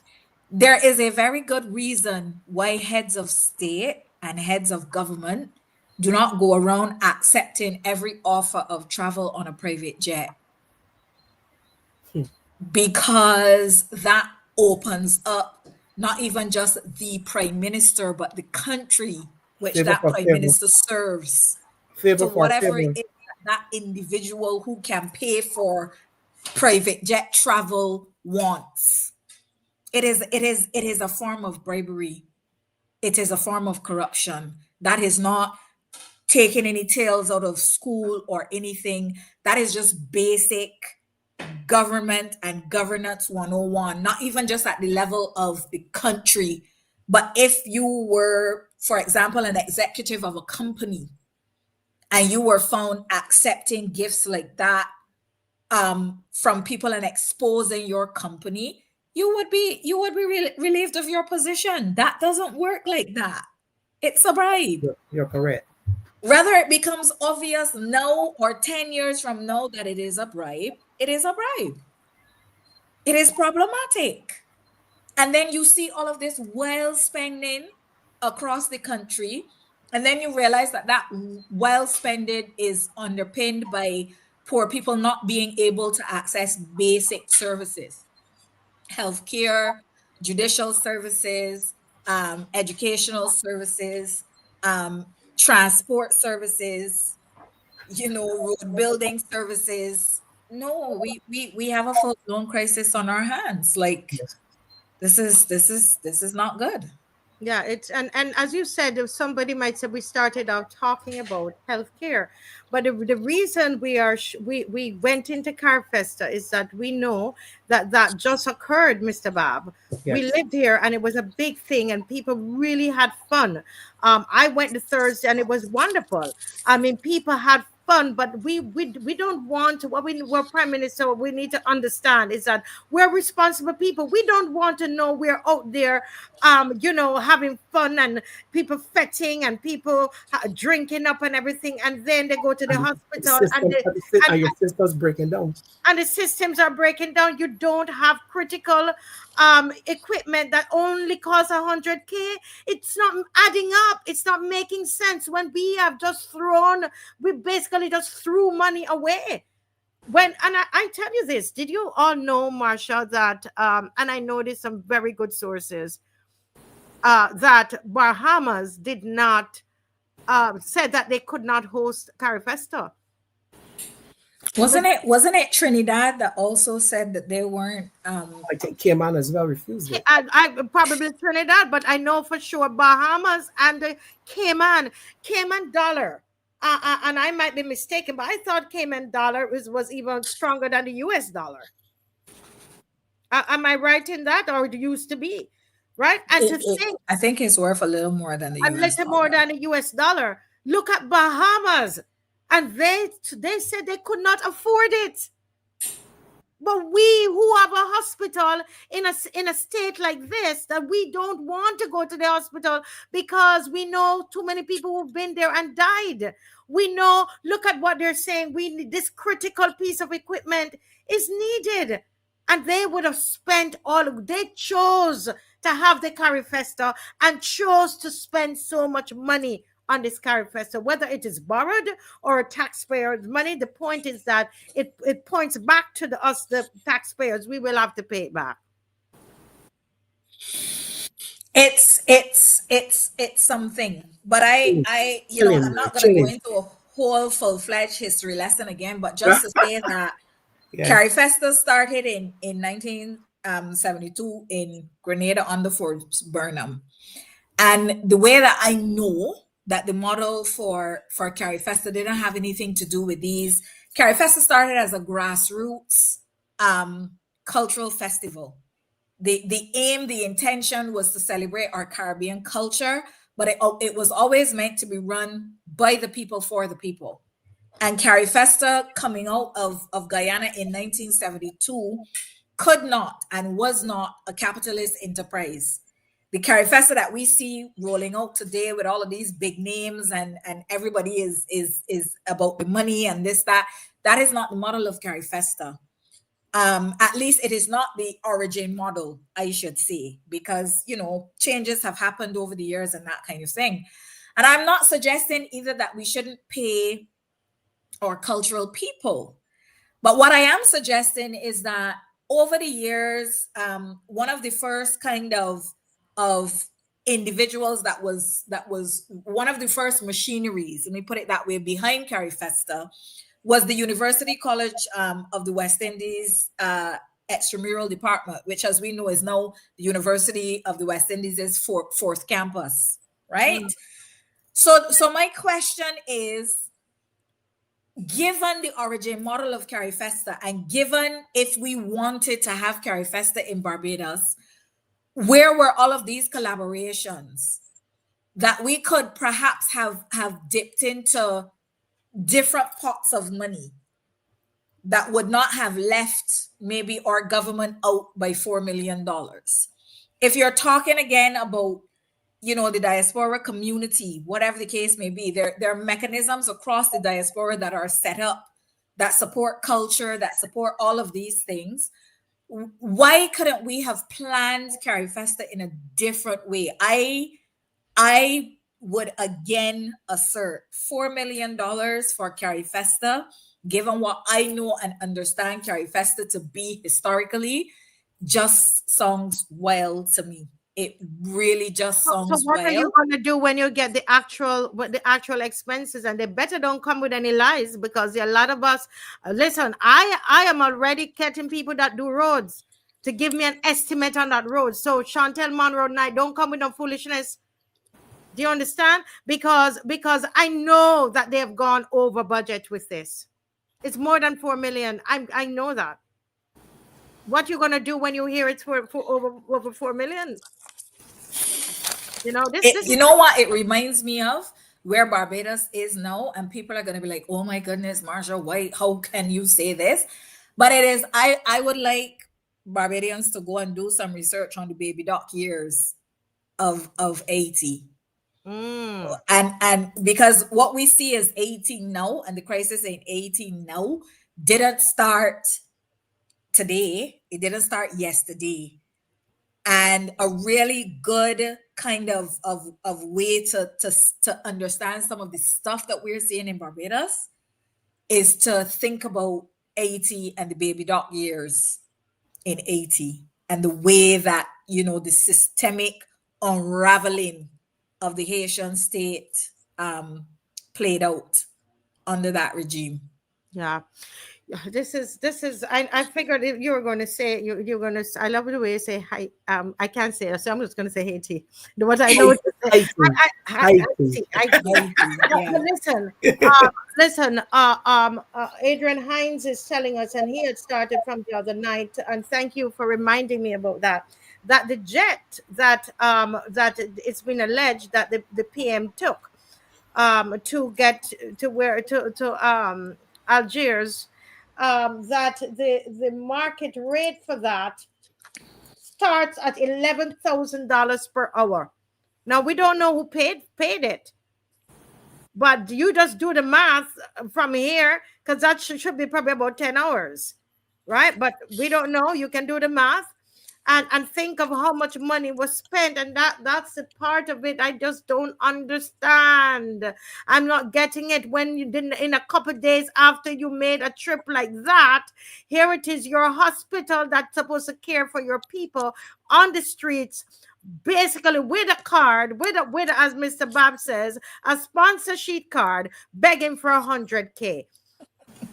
I mean, something is not adding up. And then we can segue in from this, and let's go into our schools. Look at what's happening with the schools. No, we're talking about, as Marcia, this is our social services. This is education. This is our babies. This is our children. This is our health.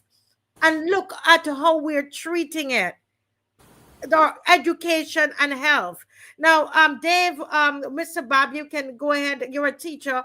Give us your thoughts on that while Dave gets ready with the with the union, BUT union. General Secretary has he made a statement on the radio today. We're going to play that. Go ahead. Let me just say that from the outset. Let me just compliment the BUT from the right, even before school was started, was raising the concern that some schools will not be right. And they were asking the ministry to have a look at the readiness.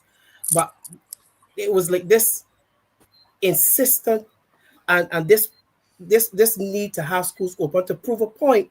And they went about, and there's always a show with this ministry about everything to the detriment of our teachers and schools and school children.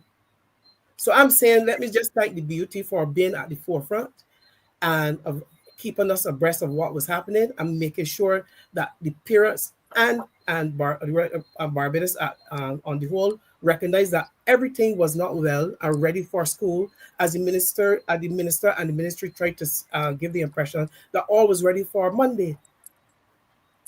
Yeah. But I want to raise this here. Hold that thought there, Mr. BABB. Ryan Rock, just another thought on the QH, which I think is so important. Look at that, Marcia.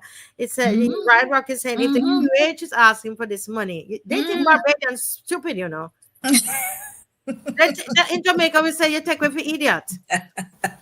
If the QAH is asking for this money, you hear Ryan Rockton? Does it mean that they have already asked the government for it and we're told no? Is that what we are to understand? It looks so. Good question. It's a good question, Ryan. Good question. Because why would they come out on the streets begging? It's a good question. Also, if you just refurbish the accident and emergency department, right? Maybe the thing that I know about least is planning within the health system. But I always tell people I know how to keep groceries in a house. I know how to plan from the level of just a woman making ends meet, which is, again, some of the best planners we have ever had in Barbados. And if I count 1, 2, 3, 4, 5, 6, 7, 8, 9, 10 beds in accident and emergency. If I have a piece of equipment that everybody is supposed to use within accident and emergency and I only got 2 of them, I know from the time that I start that I have a problem, right? So my question is, because the renovation of the accident and emergency was going on just before I left Barbados, sometime around 2021, something like that, right? So you're trying to tell me that it now take till all the way 2025 for somebody to realize that the equipment there is not enough and it will buckle under the pressure? Yes. Come on. If you must know, there must be some kind of ratio of this equipment. It's either you need 1 for every bed or you need 1 for every 2 beds, whatever it is. For you to tell me that it is buckling under the pressure means that you don't have the allotment, or maybe they started to break down or age or whatever. But you cannot tell me that we have just arrived at this point where you're basically saying to people, oh shoot, we need to come on the street now and Yeah, we are crisis, yes. They it, jump up suddenly, yes. I Oh mean, dear. I also saw something, and I will draw this to your attention. We had Brian Charles in the accident and emergency, and he left. Then there was another young lady that we had there, and it's not the name of the young lady that you associated with this article. So it seems to me like we are now cycling through heads of the accident and emergency department as well, and it would be interesting to find out why. Yeah, because that individual, that name that I saw there tonight is not the name that I am familiar with as the head of the A&E. No, and I don't think that the individual that I am thinking of would have been at retirement age. So sometimes these things in and of themselves tell stories. Yeah. Right? And these are the questions that nobody in Barbados wants us to ask. But you, I mean, like you said, we're not stupid. No, we can see these things. No, Marsha, can you hold it right there? Don't forget, I have a caller on the line. It's their time, and so caller, welcome to the Marcia Week Show. Yes, go right ahead and make your comment. Yes, good night to you, Marcia, and the panel. Yes, are we hearing him clearly?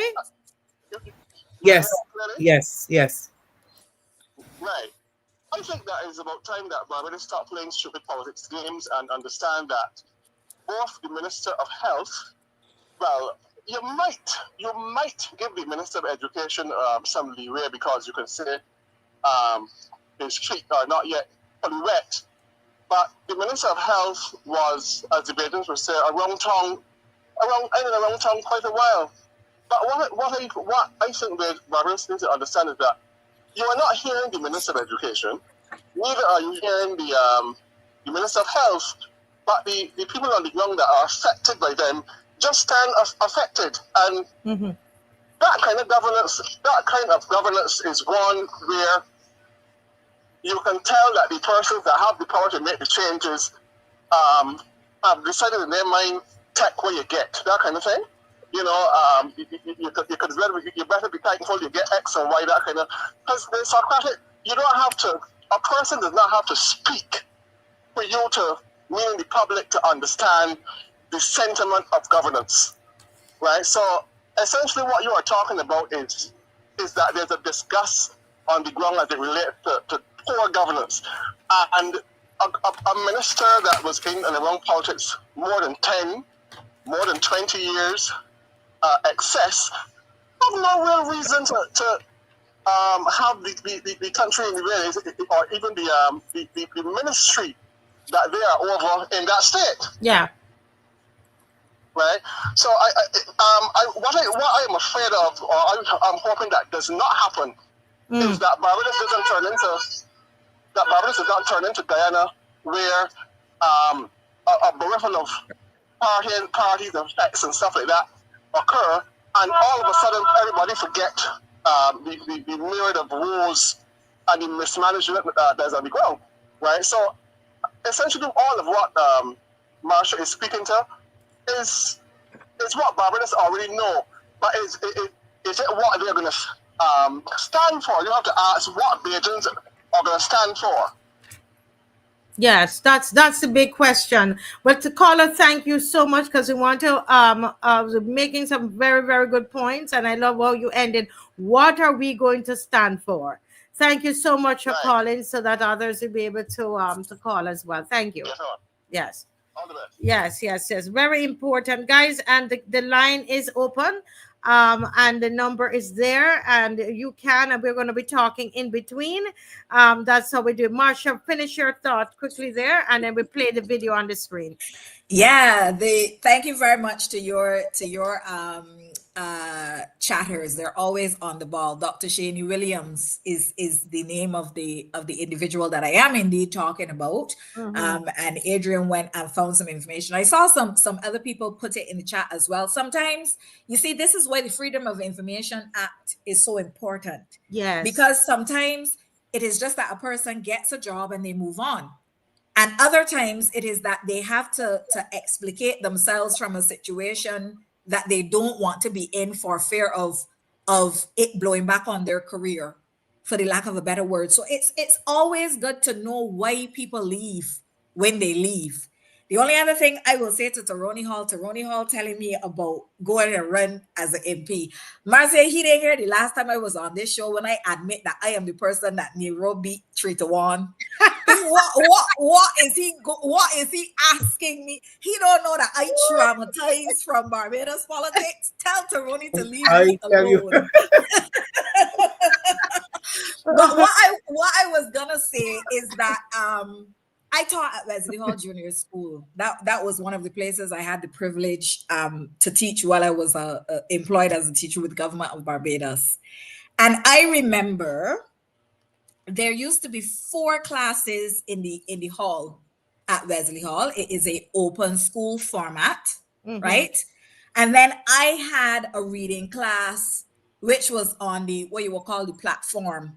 So imagine this huge hall space, 4 solid classes, 4 different teachers with their classes, and then me on this platform trying to teach children, you know, who need support with reading. All of us were in that hall space. That was Wesley Hall back in the 2000s, the early 2000s. So the point that I am making is, again, the issues at Wesley Hall Junior School didn't happen in 2025. It didn't happen last year. And again, you know, Marcia, my daughter is soon gonna write a script and say stop listening to call-in radio in Barbados, because I just don't know. Because I heard a caller calling yesterday and she's so upset with the teachers and what they're doing to the children of Barbados. That person must not know what is happening in education in Barbados. When the teachers speak out, they don't only protect the teachers, they also protect the children. Say that again. Who are going to school in Barbados in some unsafe situations, right? The teachers try their best to grin and bear for that same reason. They you know, oh, what about the children, this and that, but sometimes they're not doing the children favors. Yes. They're not doing the children favors. The school plants in Barbados have some serious issues that need to be addressed. Now, if you ask me if public school education in Barbados is still the best, hands down, hats off, absolutely yes. Let's be clear, because we as Barbadians are trying to fix this problem by pushing our children into every nook and cranny of private school in Barbados. A solid public education in Barbados is still the best. I say that without my apology. My 3 did it, and I'm telling you, I that's one thing I was happy to leave America to get them into the school system in Barbados. It's I have still no a problem. superior system, right? Is. Do we have to decolonize it? Absolutely, yes. But it is still one of the best systems in Barbados. And I support the teachers in Barbados wholeheartedly. We stand with the teachers. Let's hear what this gentleman on the screen is saying, because when you're hearing Marcia, you will understand what is happening, the kind of disrespect that is happening towards the teachers, towards those that represent the teachers, and towards the students. And I love what you said. When the teachers speak up, the teachers are speaking up on behalf of the students. Absolutely. Yeah. Let's hear him, Dave. Let's hear him. Dave? Not sure if Dave. Okay, I think he's getting ready. No? To assess the readiness of school plans to receive both teachers and students for the commencement of the new term. During these walkthroughs, the union observed with grave concern that several schools were not in a state of readiness to safely and effectively welcome students and staff. In keeping with our responsibility to advocate for the well-being of our members and the wider school community, the BUT made timely and reasonable requests for short-term delays, some as little as one additional day, to allow for the completion of critical work. Unfortunately, these appeals were met with firm declarations from ministry officials that all schools would be open and ready for operation on Monday, September 8th. Such inflexible pronouncements disregarded the legitimate concerns raised. It is deeply troubling that the BUT has been sidelined in critical decision-making processes. He expressed frustration. Example of this occurred at the Princess Margaret Secondary School. The BUT was initially involved in walkthroughs and submitted recommendations regarding the state of readiness of the facility. Yet, the ministry proceeded to conduct a further site assessment, made decisions regarding the closing of school, and did so without any communication to the BUT. This is frankly unacceptable. That the ministry appears to invoke the BUT's stakeholder status only when it is convenient to do so. Such exclusionary practices will not be tolerated. Meaningful engagement between the Ministry of Educational Transformation and the BUT is not a courtesy, but a necessity. The establishment of a positive industrial climate hinges on mutual respect, open communication, and genuine collaboration. Schools must be safe, inclusive spaces not only for students, but for teachers and all other staff. General. I think it's That's the end of it. Yeah. that's the end of it. And you sent this to me. So where's Marsha? Oh, mistake. You sent this to us so early. Mr. Bob, this mattered to you as a teacher. You heard him say that the Minister of Education, that they basically disregarded what the union was proposing. This is what we're saying.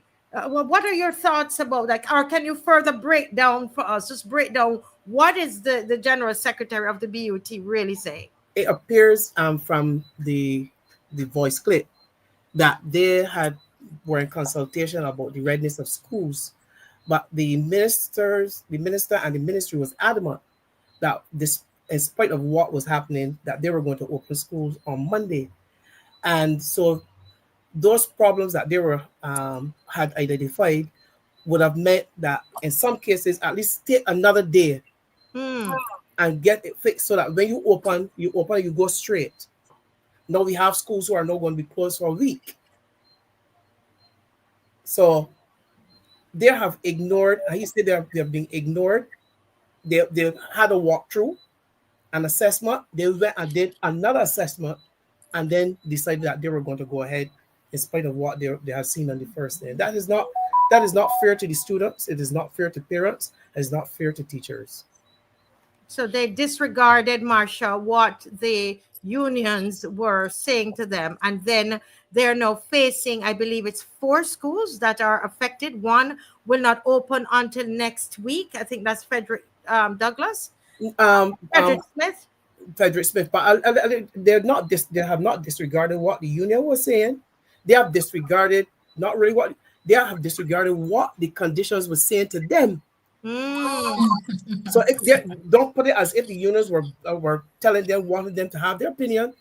When they saw the plan and walked through, the conditions said to the ministry and the union, this school is not ready for opening. Not the union, the conditions that presented themselves. And they like to blame the union and to say the union and the teachers, the union encouraging teachers not to go to work. But the conditions that existed at the school said to the ministry that with any good organizational skills and common sense, you should not rush an opening. Yes. Your thoughts, Marsha, you're not here. I know, and I feel so bad for the people in the diaspora because I look at your face and I read the comments of the others that are overseas, and they're mourning. It's a mourning of their country. You're talking about our healthcare system and you're talking about education, and this is the state that it's in.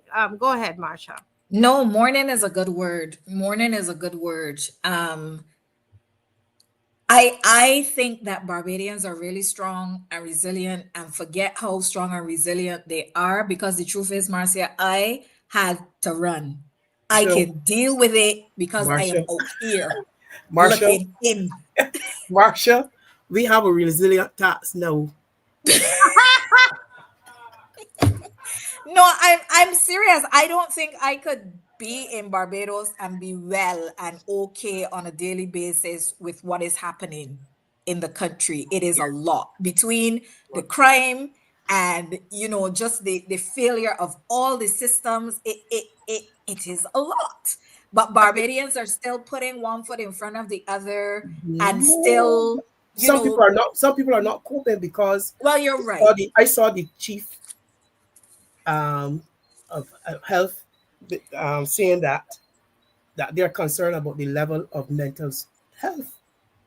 But I mean, it's obvious. Like if everything Oh, around you is crumbling, yes, crumbling, it is yeah. only obvious that your mental health is going to be affected. But one of the things that I wanted to say, so I listened to what you said, and I listened to what the I guess the beauty official General said. Secretary, yeah. He said that they started to do the walkthroughs with the ministry, and I guess at the point where the school plants made it clear that they were not ready for opening, Yes, they stopped talking to the union. yeah, It reminds me of the emperor and his new clothes. You know that story? of course. Where the emperor start naked, but he's not naked because nobody says it. Yes. Right? So we're just gonna pretend that these school plants are well. They're well dressed, everything is fine, it's all fine, I just This I is don't so know disturbing. I what don't to know if these things don't disturb the majority of Barbados, something is wrong. It's disturbing where we are at. Really, really is. I will also say, somebody said in the comments, and I love that we should be teaching psychology. Absolutely, because go back to where we started the show. If we want to start to unravel the colonial relics, if we want to stop moving them through our society on a generational basis, you're just doing the same thing over and over, you don't even realize why you're doing it, then we need to start to teach and train our children very young about trauma and how trauma affects Black people. And then we have to give them mechanisms. So it's not even just, psychology as like psychology. It's actually, we have to make our education trauma informed, right? I was at the university earlier this week, and the young students are coming in, the first years are coming in. Everybody knows that they have to go and sign up at the gym. That is like, they just go to the gym because from the time they're in elementary school, gym is a part of the curriculum. It is not a extra. It is not, this is ingrained. So when they come to the university, they go and they sign up for the gym. Now, think about our education in Barbados and think about how we treat to, and I know, ALWYN, I'm preaching here to the converted, right? Yes. We do not have a curriculum that supports movement. And I'll tell you something. One of the strategies that I used to use when I was teaching special ed in education in Barbados is that I integrated movement. If I was trying to do something and my students were just like not there on that day, I'm like, all right, guys, let's go outside. Let's go hit the ball. Let's go for a walk. Let's run around a bit. You know what I mean? It helps them to refocus. When you have students that you're supporting with neurodivergencies, movement is magical. It helps them to regulate. Yes, right? You're correct. So the fact that we are still in this era in Barbados where we are still pushing math and English and French down these children's throats, and we are not helping them to take care of their whole self. Listen, mental Marcia, self, physical self. that is it. I'm going to tell you that they're not serious because we just saw in education 24 educational officers. There was a post in the ministry for educational officer for physical education. None of the 24 are assigned to education. None, not one. Because it's the thing you do when you are finished everything else. It's an Yes. accessory. And they use It's language an like this. accessory. And they use language like disruptive. how much disruption would you cause if we have sports on this day? Anytime we're going to a meeting and the principal or anybody use the word disrupted, I said, you're not going to have it. No, it's not a disruption. It's actually a very important part of caring for the body and mind. Yes. And I was just, like I said, just watching these students just flow into the gym, and they get their gym memberships, and, you know, they build their schedule of classes with gym integrated.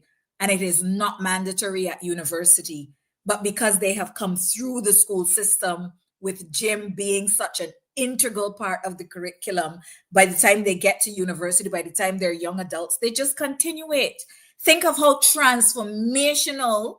If we need $100,000 for the hospital now, where everybody is riddled with non-communicable diseases, think of if we start with the class, the nursery who went in this September, and start to embed movement, and you bring them through to 20 and 30, and you watch them. I promise you that if we need 100,000 now, that we're not doing that, maybe the next time they could get a $10,000 sponsor worksheet for the equipment that they need, because healthy people don't need the hospital. Then accident and emergency is really only dealing with accidents and emergencies, as opposed to having people with strokes sitting down in accident and emergency for days. Yes, because within and it is good that you mentioned the primary school and nursery, because at the primary school level, there is no such thing as a physical education teacher. And if you're transforming how we see physical education, trying to get our children to move more, purporting a healthy society, how comes at the nursery and primary level, there's no such thing as the physical education teacher who is qualified to teach movement, hand-eye coordination, those things that we need to make sure that our sports get better as we get older. Mm-hmm. Because what happens at the primary level is that you hire a teacher, and sometimes the principal punishes you to say and go there and do games. You're right. You're right. What Alwyn is saying is right. But I remember. But before you go on, Marcia, let me just remind people, because I know they're all in to listen to us, but I want to remind them that they can call in now. This is your time, and the number is on the screen. You can call WhatsApp or regular call. You know, it doesn't matter. Go ahead and give us a call. As Michelle is saying in the comment section, Barbados, what are we doing with all this information? There's a lot of information and we start early tonight, you know. We didn't even have any song in the beginning. We had the anthem because we were into business. And you started, Marcia, probably about 7:20. Or thereabout, and we were down the road, and we didn't even get up to use the bathroom. We sat down here the whole time, and it's information, education, inspiration, motivation, mobilization, agitation. We had Emma for all this time. So people, Michelle is asking, what are we doing with all this information? When are we mobilizing? When are we going to do something? The number is here. Guys, call and make your input. The picture we see here, is this a picture when we were getting the money, the loan from the United Emirates? Is this the loan we were getting, the medical loan? The loan, and that's the Minister of Health there smiling. The Minister of Health there smiling. And you know what? We're still on the streets with a sponsorship card begging 100,000 for the hospital. We don't understand it. Something is not right here. Call the line, guys. Go right ahead, Marcia. No, I was just saying, I remember that was back in my heels era, which didn't last very long. But you know, you in your nice heels and stuff, and you know, because the teachers in Barbados, they have style. That's one of the things I remember about being a teacher in Barbados too. So I remember having my sneakers in another bag, because as ALWYN says, at primary school, every teacher is responsible for sports. I did it. I took my class out and I did my little games and that kind of thing. But not every teacher does it. And that isn't, I'm not I'm not crying down the ones that don't do it, but that sports period becomes time to finish off the math, time to finish off the writing, and it really shouldn't be that. And I'm encouraging, I still see myself as a teacher, so I'm encouraging my colleagues to take their sneakers and to go outside, because it is time that both them and the children need. It is not an add-on. It is important. Yes. Good place to end. And Mr. Victor Young is going to come on the line. Good evening, Mr. Young. Good night. How are you? I'm good. I am doing good. We are happy to have you. We ended off on a good point there. We're talking about sports, and here comes Mr. Victor Young. But Mr. Victor Young, you must have been listening to the show. It's so good to hear you. What is it that you want to say? Just let me stop you a bit. What is happening? I'm preparing myself, but I didn't want to break my mood, because at my preparation, you have to be in a good mood, because I'll be out of here to the somewhere senior games shortly. Oh, wow. I didn't want to hamburg my thing, my way of thinking, but when I listen and look at what this particular, and I must make it clear, I have no apologies, this particular wicked administration is doing, you have to got a good conscience, a good stomach to stomach what is going on. I am telling you, I don't know if the supporters got a good stomach, because what they are doing in this country will make you vomit. And I don't care how they want to say it, but they are wicked people. They're a bunch of wicked people. Yes. And now, I don't think they finished with the regathering yet. They will hear the amount of money and trying to fool people that they're putting the senior game into regathering. You know why they're doing that? Because they're not making what they were trying to give the impression that they were making. So they're coming to push the senior games up in it to give the impression that the senior games take up some of the money. But the senior games ain't catching up with time. Because don't the senior games not even the trophies that they try, these trophies that we can 1 year see next year, they've got in the storeroom and come up with them. They're a bunch of wicked people, wicked. And I got no apologies, because they can't come around me. When they come around me, they will have to respect me. I have no apologies. Yeah, I know how you feel, Victor. I hear especially. They're a bunch of wicked people, and don't who they care about the seniors, and the one that says that she's the coordinator or everything, she's senior games, always get up, then she coming out and white stuff. Who the senior list the senior one? They're jokers, make sports at people all the time, and they're enjoying all the benefits.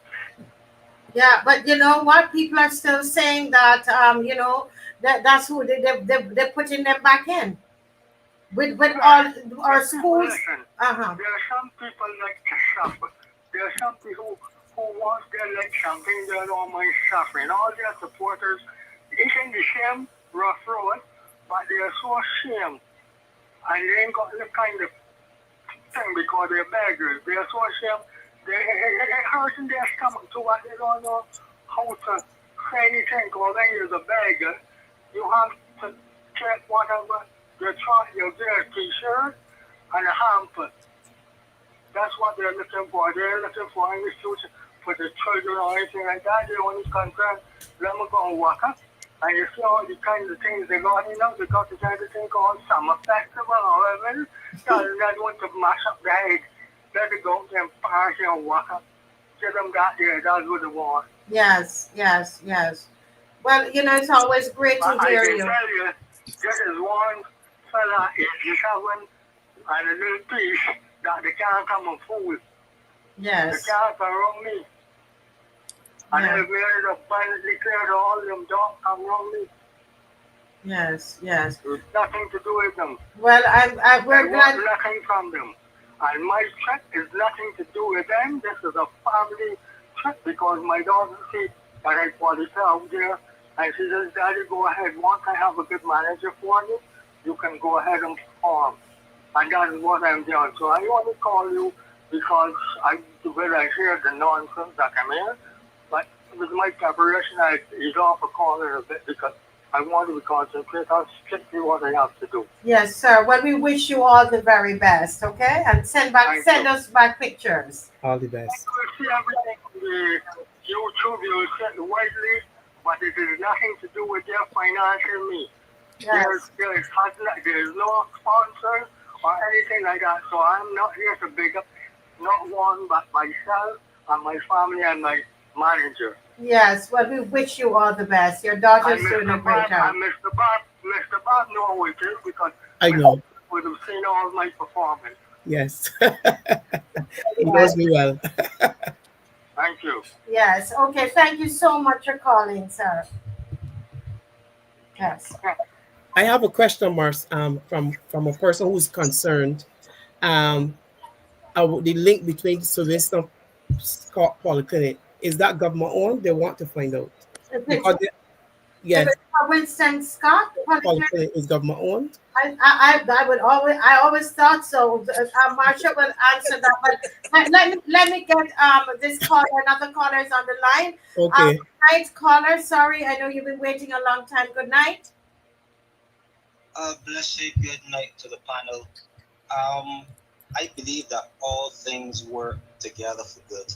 Yes. Now, there is a reason why I was on hold, and it was a plan. I would say it was a plan of God. Mm-hmm.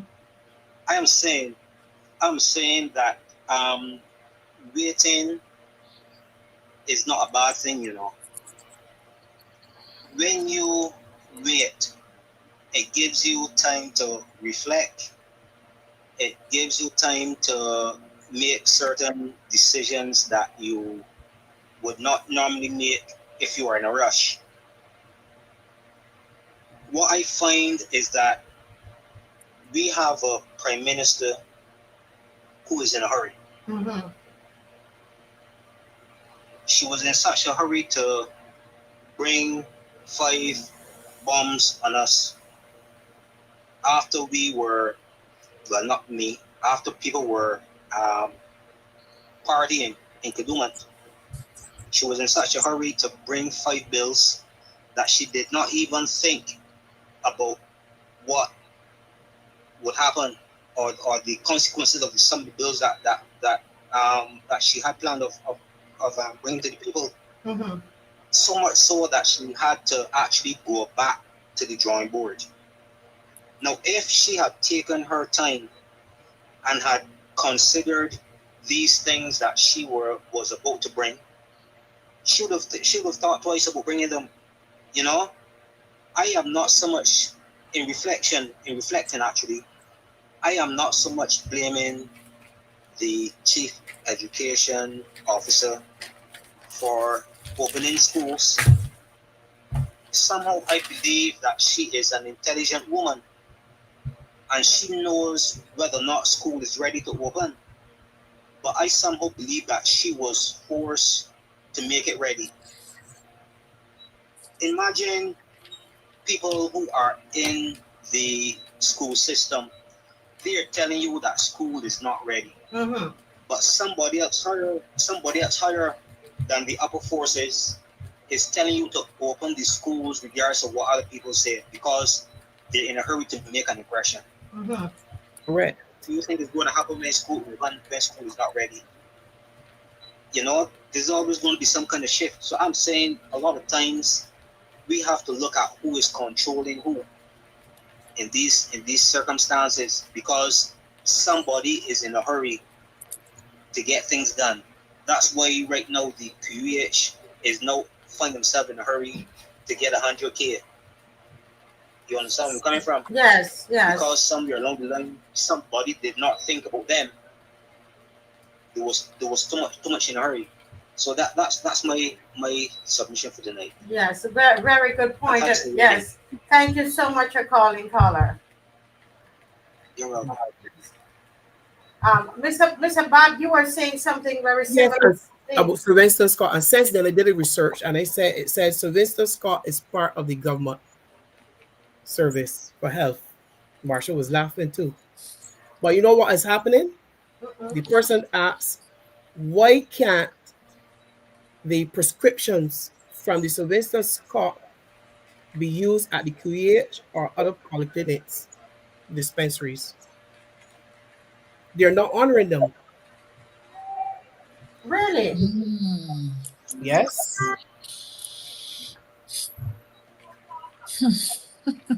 That is crazy. That sounds amazing. That is madness. That is madness. And listen, hold your response there, Marshall, because the calls are coming in. You guys have done a great job, and people are calling. Good night, caller. Welcome to the Marcia Week Show. Hi, good evening, Marcia. Good evening. Good evening. I think I know this voice. How are you? This is Commissioner. Commissioner. How are you? I hear poor people and polite. Yes. You've been listening. I'm trying to tell you, Marcia, like one time, because I got a slight problem with transportation. Then I know about the problems, so I can't take that journey from Bella, to Independence Square. Yes. But, yeah. But since we all was talking about the hospitals and this donation is all to purchase this machine. Could you remember in the 2018 election,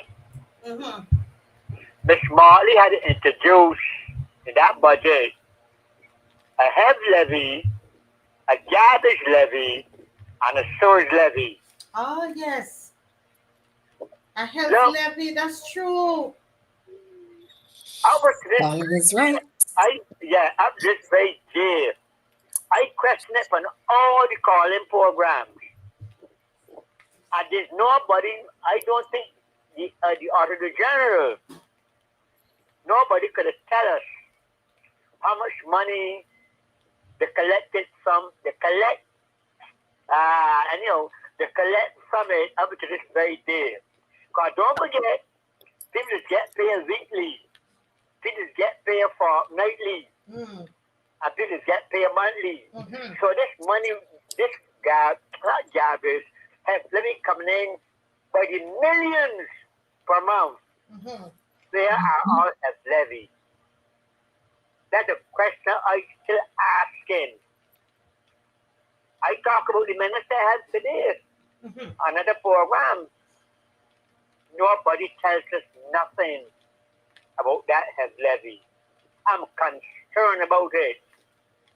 But I welcome Saul. But I don't trust this government anymore. Saul, I don't have a car, but I just buy gasoline for my vehicle. I just mix the oil to work with it. Okay, my car is for $20.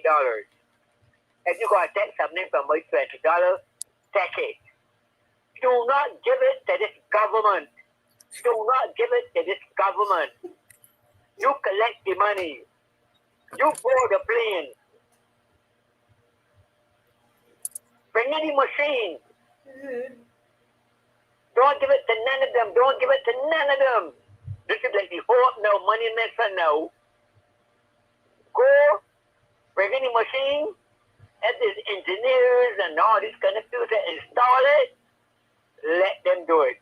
But for now, don't collect my money and get other people's money and then go and give it to a hospital until we're ready for it now. It can't be found.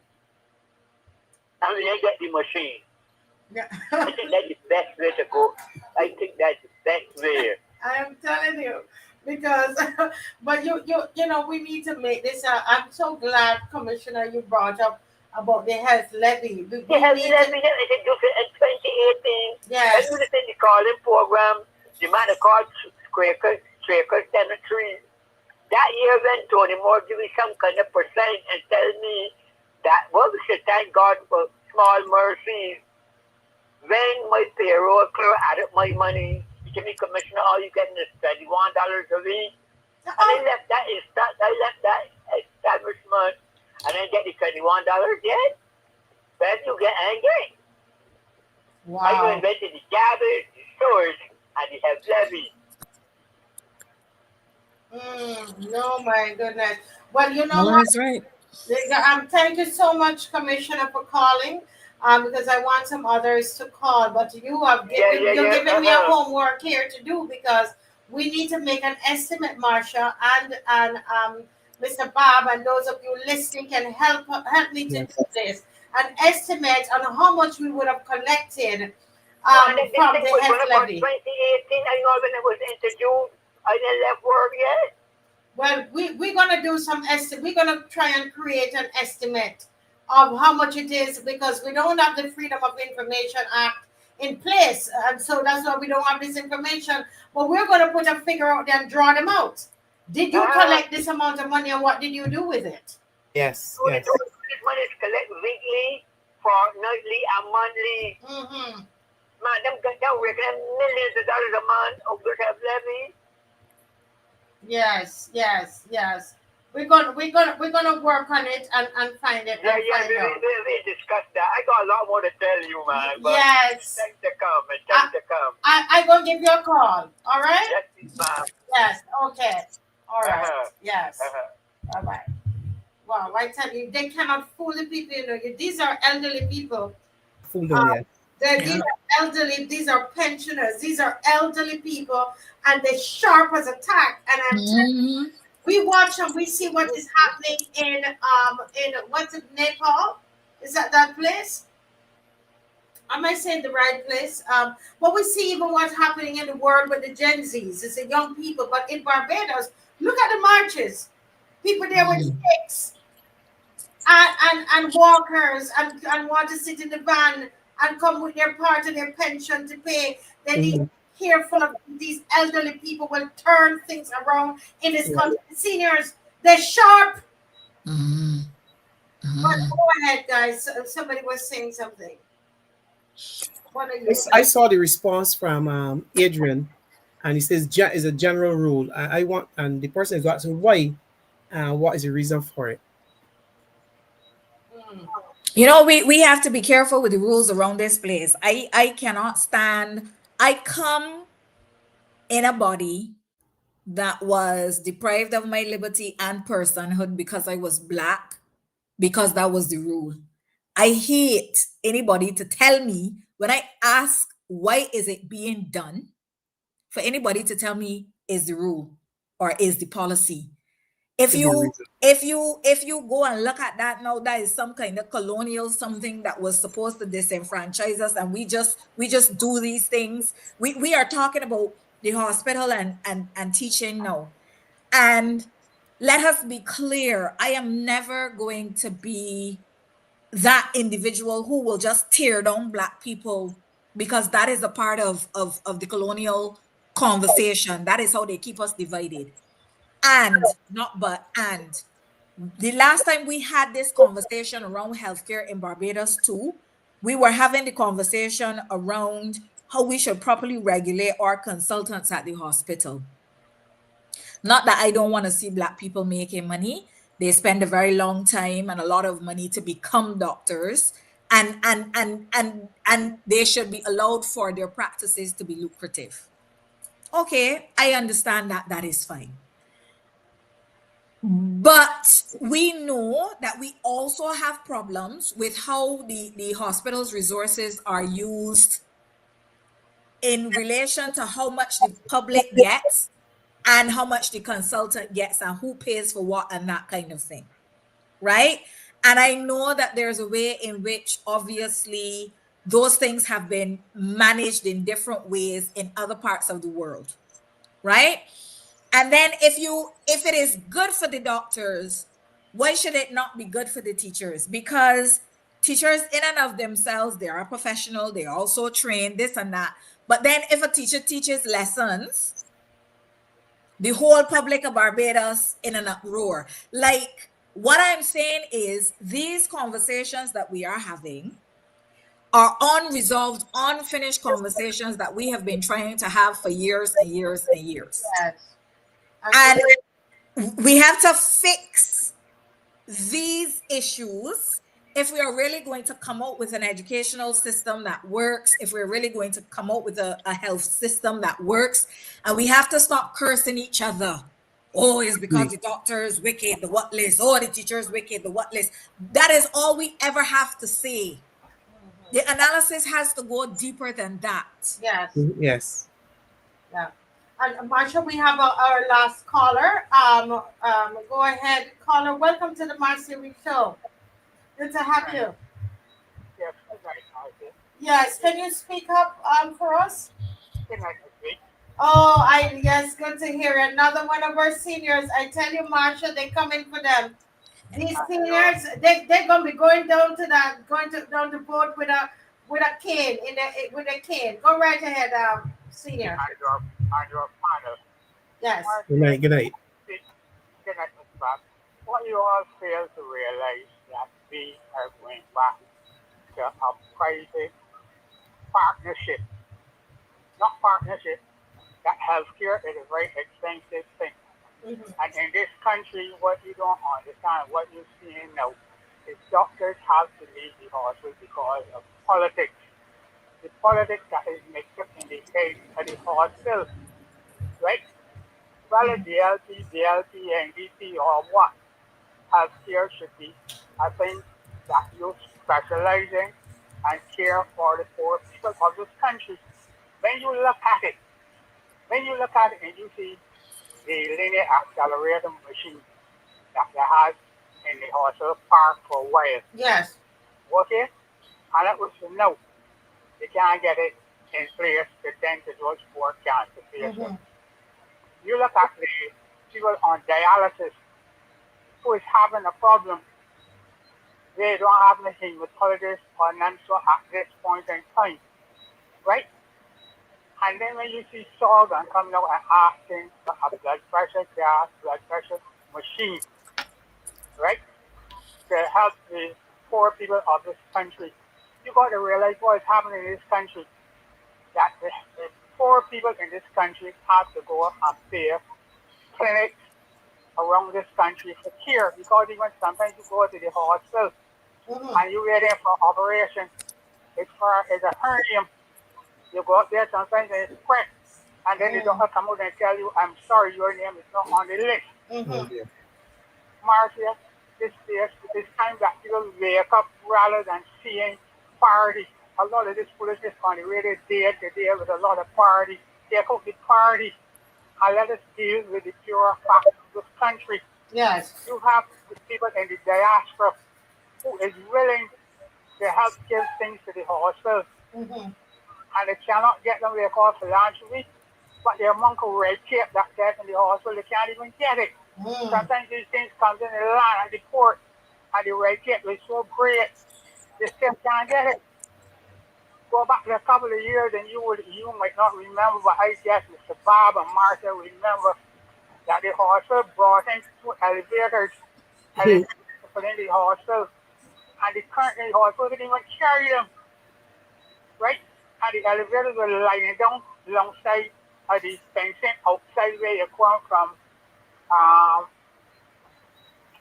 St. Michael's thing. And there was land out there. We don't know whether the elevators get cut up, whether they get shipped to somebody else, but they were never installed.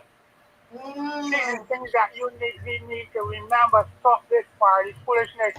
Look at the person who is going to represent you, who's going to take care of you. And when it comes to the Minister of Health, of course, you ain't going to hear nothing from him, because he was a head surgeon, a man that knows better.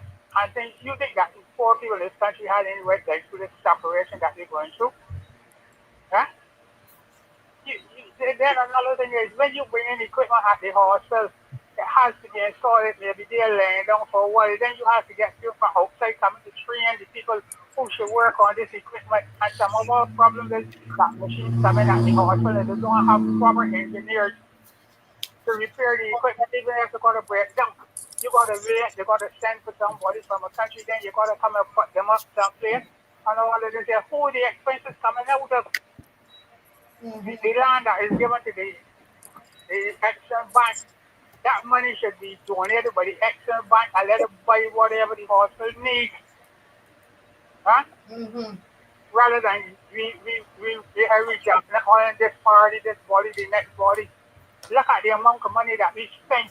Let's deal with the real issues of this country. Look at the people in St. Andrew, St. Joseph, St. Thomas, who has been cut away. Suppose anything, and God forbid anything happens to those people right now. And there's no bridges. Where are we going to get a helicopter from the south, these people to get medical help? Mm. Let us deal with the real issues and forget this party and people glamoring, oh, because we get a 30 love. Marcus don't believe in the 30 love. God Almighty of Himself for God to come down and tell me that we get this 30 love. The opposition party was weary because it should start at the polling station and wait until those votes counted. Not go home and come back. But when you left and go home and come back, anything can happen. Right? Mm-hmm. This is fact that we need to every day on the radio see you get a because of see David even say don't listen to your show.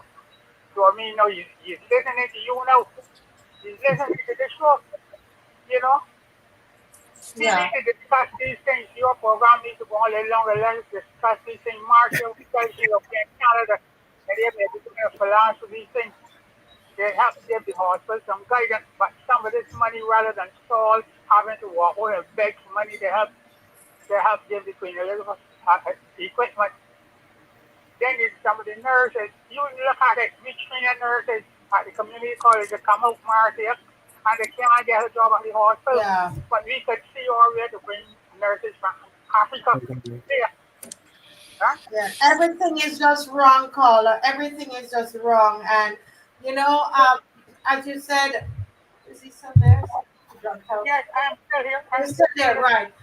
You know, the time is gone, but listen, honestly, I could sit and I see the others here smile. We could sit and listen to you the whole night. You know why? Because you're so authentic and we hear your love. What comes across to me, guys, is his love for Barbados. And that's what's coming across. And wanting to call is not enough to for you to express yourself. So I want to give you all a call. I have something up my sleeve for my seniors, okay? So you wait. I'm going to give you a call. Huh? I wear this shoe, and I know what it is with some person that had a problem from the hospital, and I know what it is, you know? Yes, it's for people to express their feelings. But we saw your show can't go on a little longer because you really lighting up this place. It's 3 hours, you know. Party thing. Man. Just like Mr. Lewis, we need to forget this party, this B&T. This is foolishness because we give them the cool air and the drink it and they can't see no further. Thank you, Marcy. Yes, thank you, sir. Thank you. I just love these seniors, Marsha. If you see them on the march, they come to me and they say, listen, I got my pension. And sometimes I feel so bad, I don't want to take it. And they force it to have to take it. And what you're getting from it, and I wish that people who criticize all that's happening, I wish they could be there to see the love in their hearts for their country. Yeah. Because we're not a party, they're not giving it to a party. But people will say that, these callers are talking foolishness, this. I understand there was an attack on regular callers the other day, whatever. But Marcia, what that caller said about not being convinced about the 30 loves, you have to put that in the context of the fact that up to now, we are still waiting for the official document to be published with the results of the 2022 election. Oh dear. Whoa. Like, as far as I know, that document is still not available. Adrian is going to fact check me right now and see if he can find it. Mm-hmm. Right? Those are the things, that is when you know that your country is in crisis. Like, election results and publishing those booklets, you have so much technology now, you have so much of everything. Why is it taking so long? And then one of the callers sent me a message. They said, I think that this is really funny, so I'm just going to read it. They said, Harry Bank around the hospital. Public health care is the polyclinics, district hospitals, the QEH, and the home health for the elderly. We need a 246 health system. A lot of Harry Banks around here. 5 million spent on Oistins and 50 million at Kensington that you can't see. And benefits can't be measured. Now Swan Street and the vendors were visited today because it is a fire hazard. Fire trucks can't get through. It's just Yeah, it's crazy. It's really crazy. Yes. It's really crazy. I know the last one, but listen, what very, very last call. That last yeah, for sure. Last call. I know we've been here for a while. Hi, good night, caller. You're the last caller, and you better be quick because I had said no more calls. While the caller is getting ready, Dave, if you check your WhatsApp and you can put up the questions for the health minister, because we're serious. We're sending out some questions because we know the government's still watching. Go ahead, caller. Welcome to the Master Week Show. Yes, good night. Beautiful night to you, Marcia Weeks. Marcia, I can't really get a time in there, but Mr. Bob. to you, sir. Right, good night. What you calling it to, right? I hear you talking about the seniors, right? But the young people, right? Got to really get it out together because, you know, all this talk about the health care and different sort of things, they're trying to sabotage the youth already in the kind of education. Because every school term, they've always got a problem with all the schools opening. And that is sabotaging for the education. That's where meant for people illiterate so that the colonialism, right? Colonials were going to like enslave them for centuries and always got us continue enslaving them. So I believe that the young people should really rise up and do the right thing. I start for example, the right shirts and their money and that's party. It's more than that. It's all about future. It's all about future. Yes. If you don't want to vote for the Democratic Party, they can always vote for independent, whatever the case may be. But for right now, the best choice is the Democratic Party because, you know, yeah, you can see that the Democratic Party got boots on the ground and they're doing the work and they know they're about the people. You understand? Yes. So, Marcia, I'm not faking the moves, I'm not joking. You need to go out there and run. Don't ever give up. Don't worry about that. That's the feature gate. Last thing, that's the part. Your callers don't like me, Marcia. I am not convinced. I'm glad at first he jumped me and he said Marsha, not Marcia. So, thank you. March to make sure she getting part of me. You know? Thank you, caller, for calling. And you gave us a big joke there. That's a laugh. Thank you, caller. But on a serious note, we need the young people to get to get active. Thank you. Yes. Very well said, sir. You. Yes, God bless.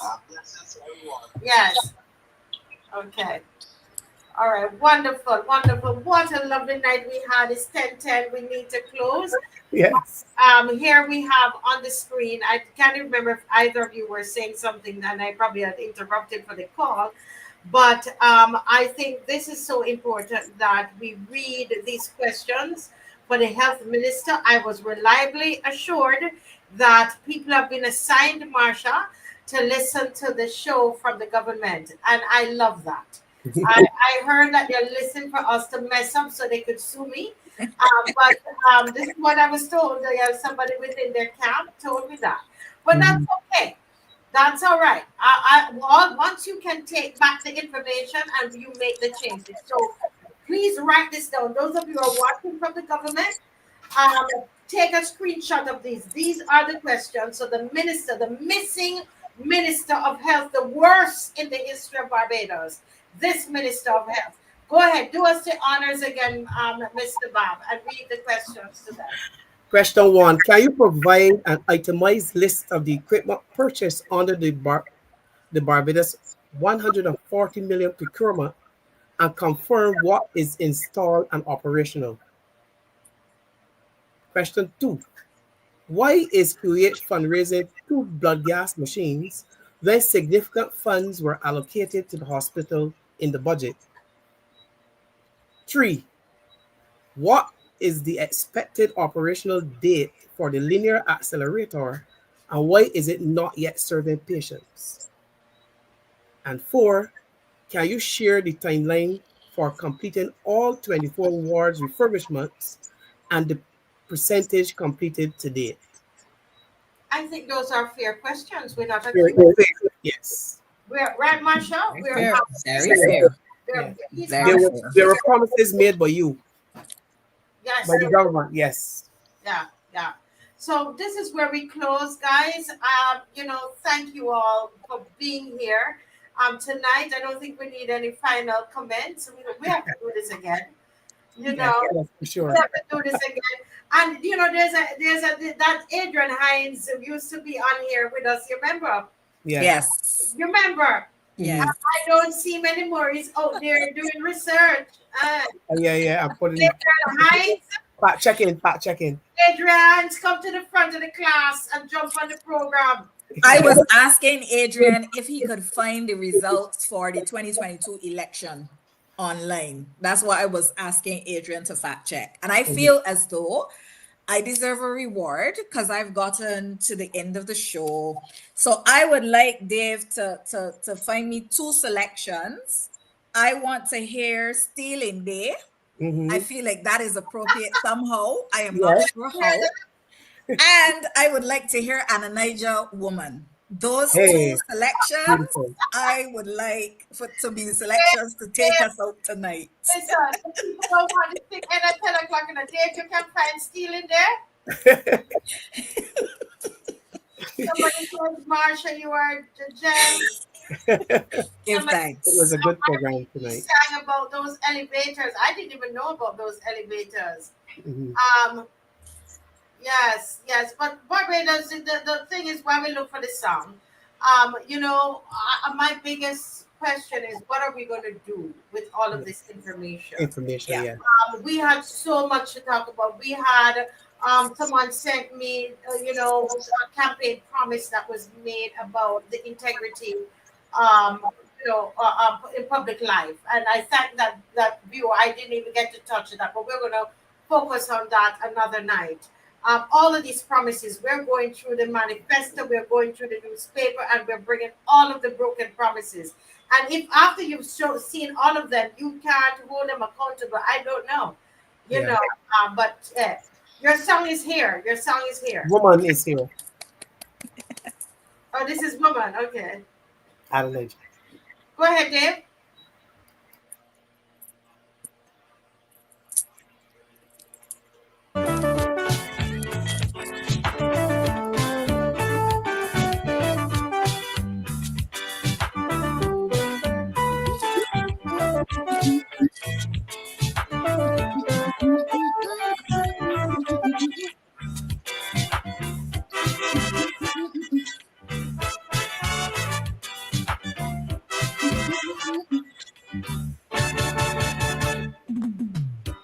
I stop and wonder when I hear Kaizo, how them Kaizo man does treat their woman. They singing about woman in a party, whining up she booming, while somebody jams. Is this all they have to show? Guys, oh man, please lend me your ear. This is something I think you all should hear. In your search for wealth, in your quest for fame, never ever call your woman.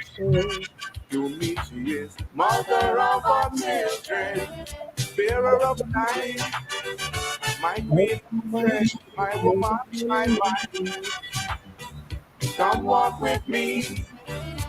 I will guide the youth unto the promised land.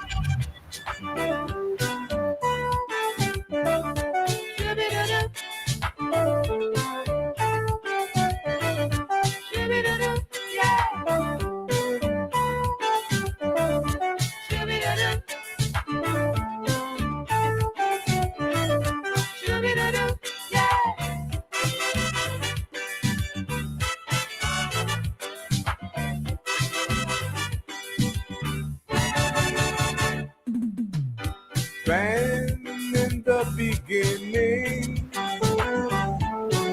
the farmer made his plan. He saw the need for man and woman. So we must show appreciation, love, consideration.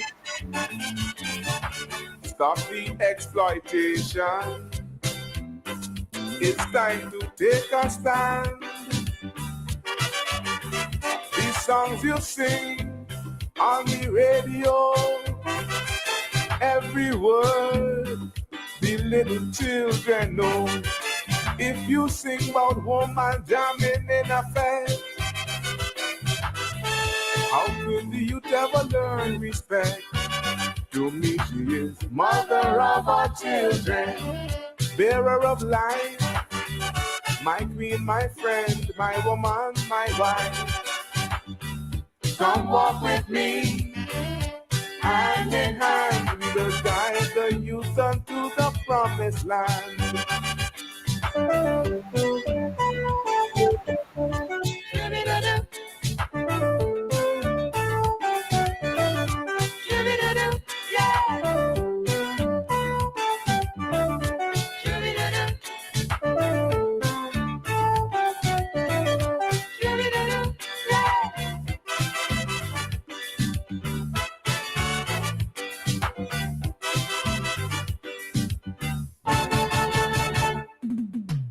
Woman helped to build this nation. She helped it to advance. So when you sing, please give her a chance. She cut the cane to make the sugar, make parts for computer. The teacher, lawyer, she can do more than that. It takes two if we must go on.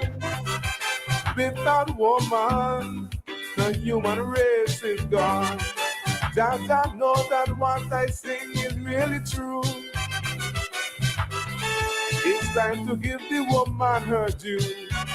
To me she is mother of our children, bearer of life, my queen, my friend, my woman, my wife.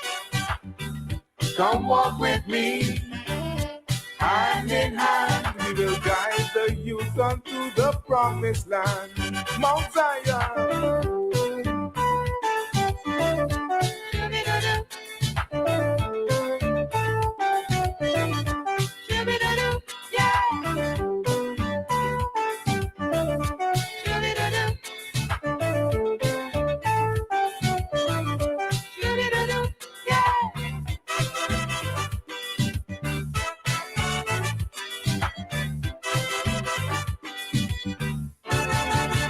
You see, she is mother of our children, bearer of life, my queen, friend.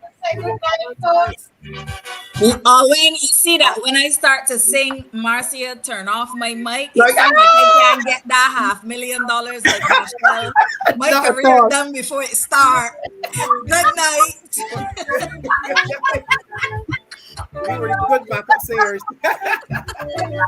All right, good night. Awesome job, Brian. Awesome. All right, good night.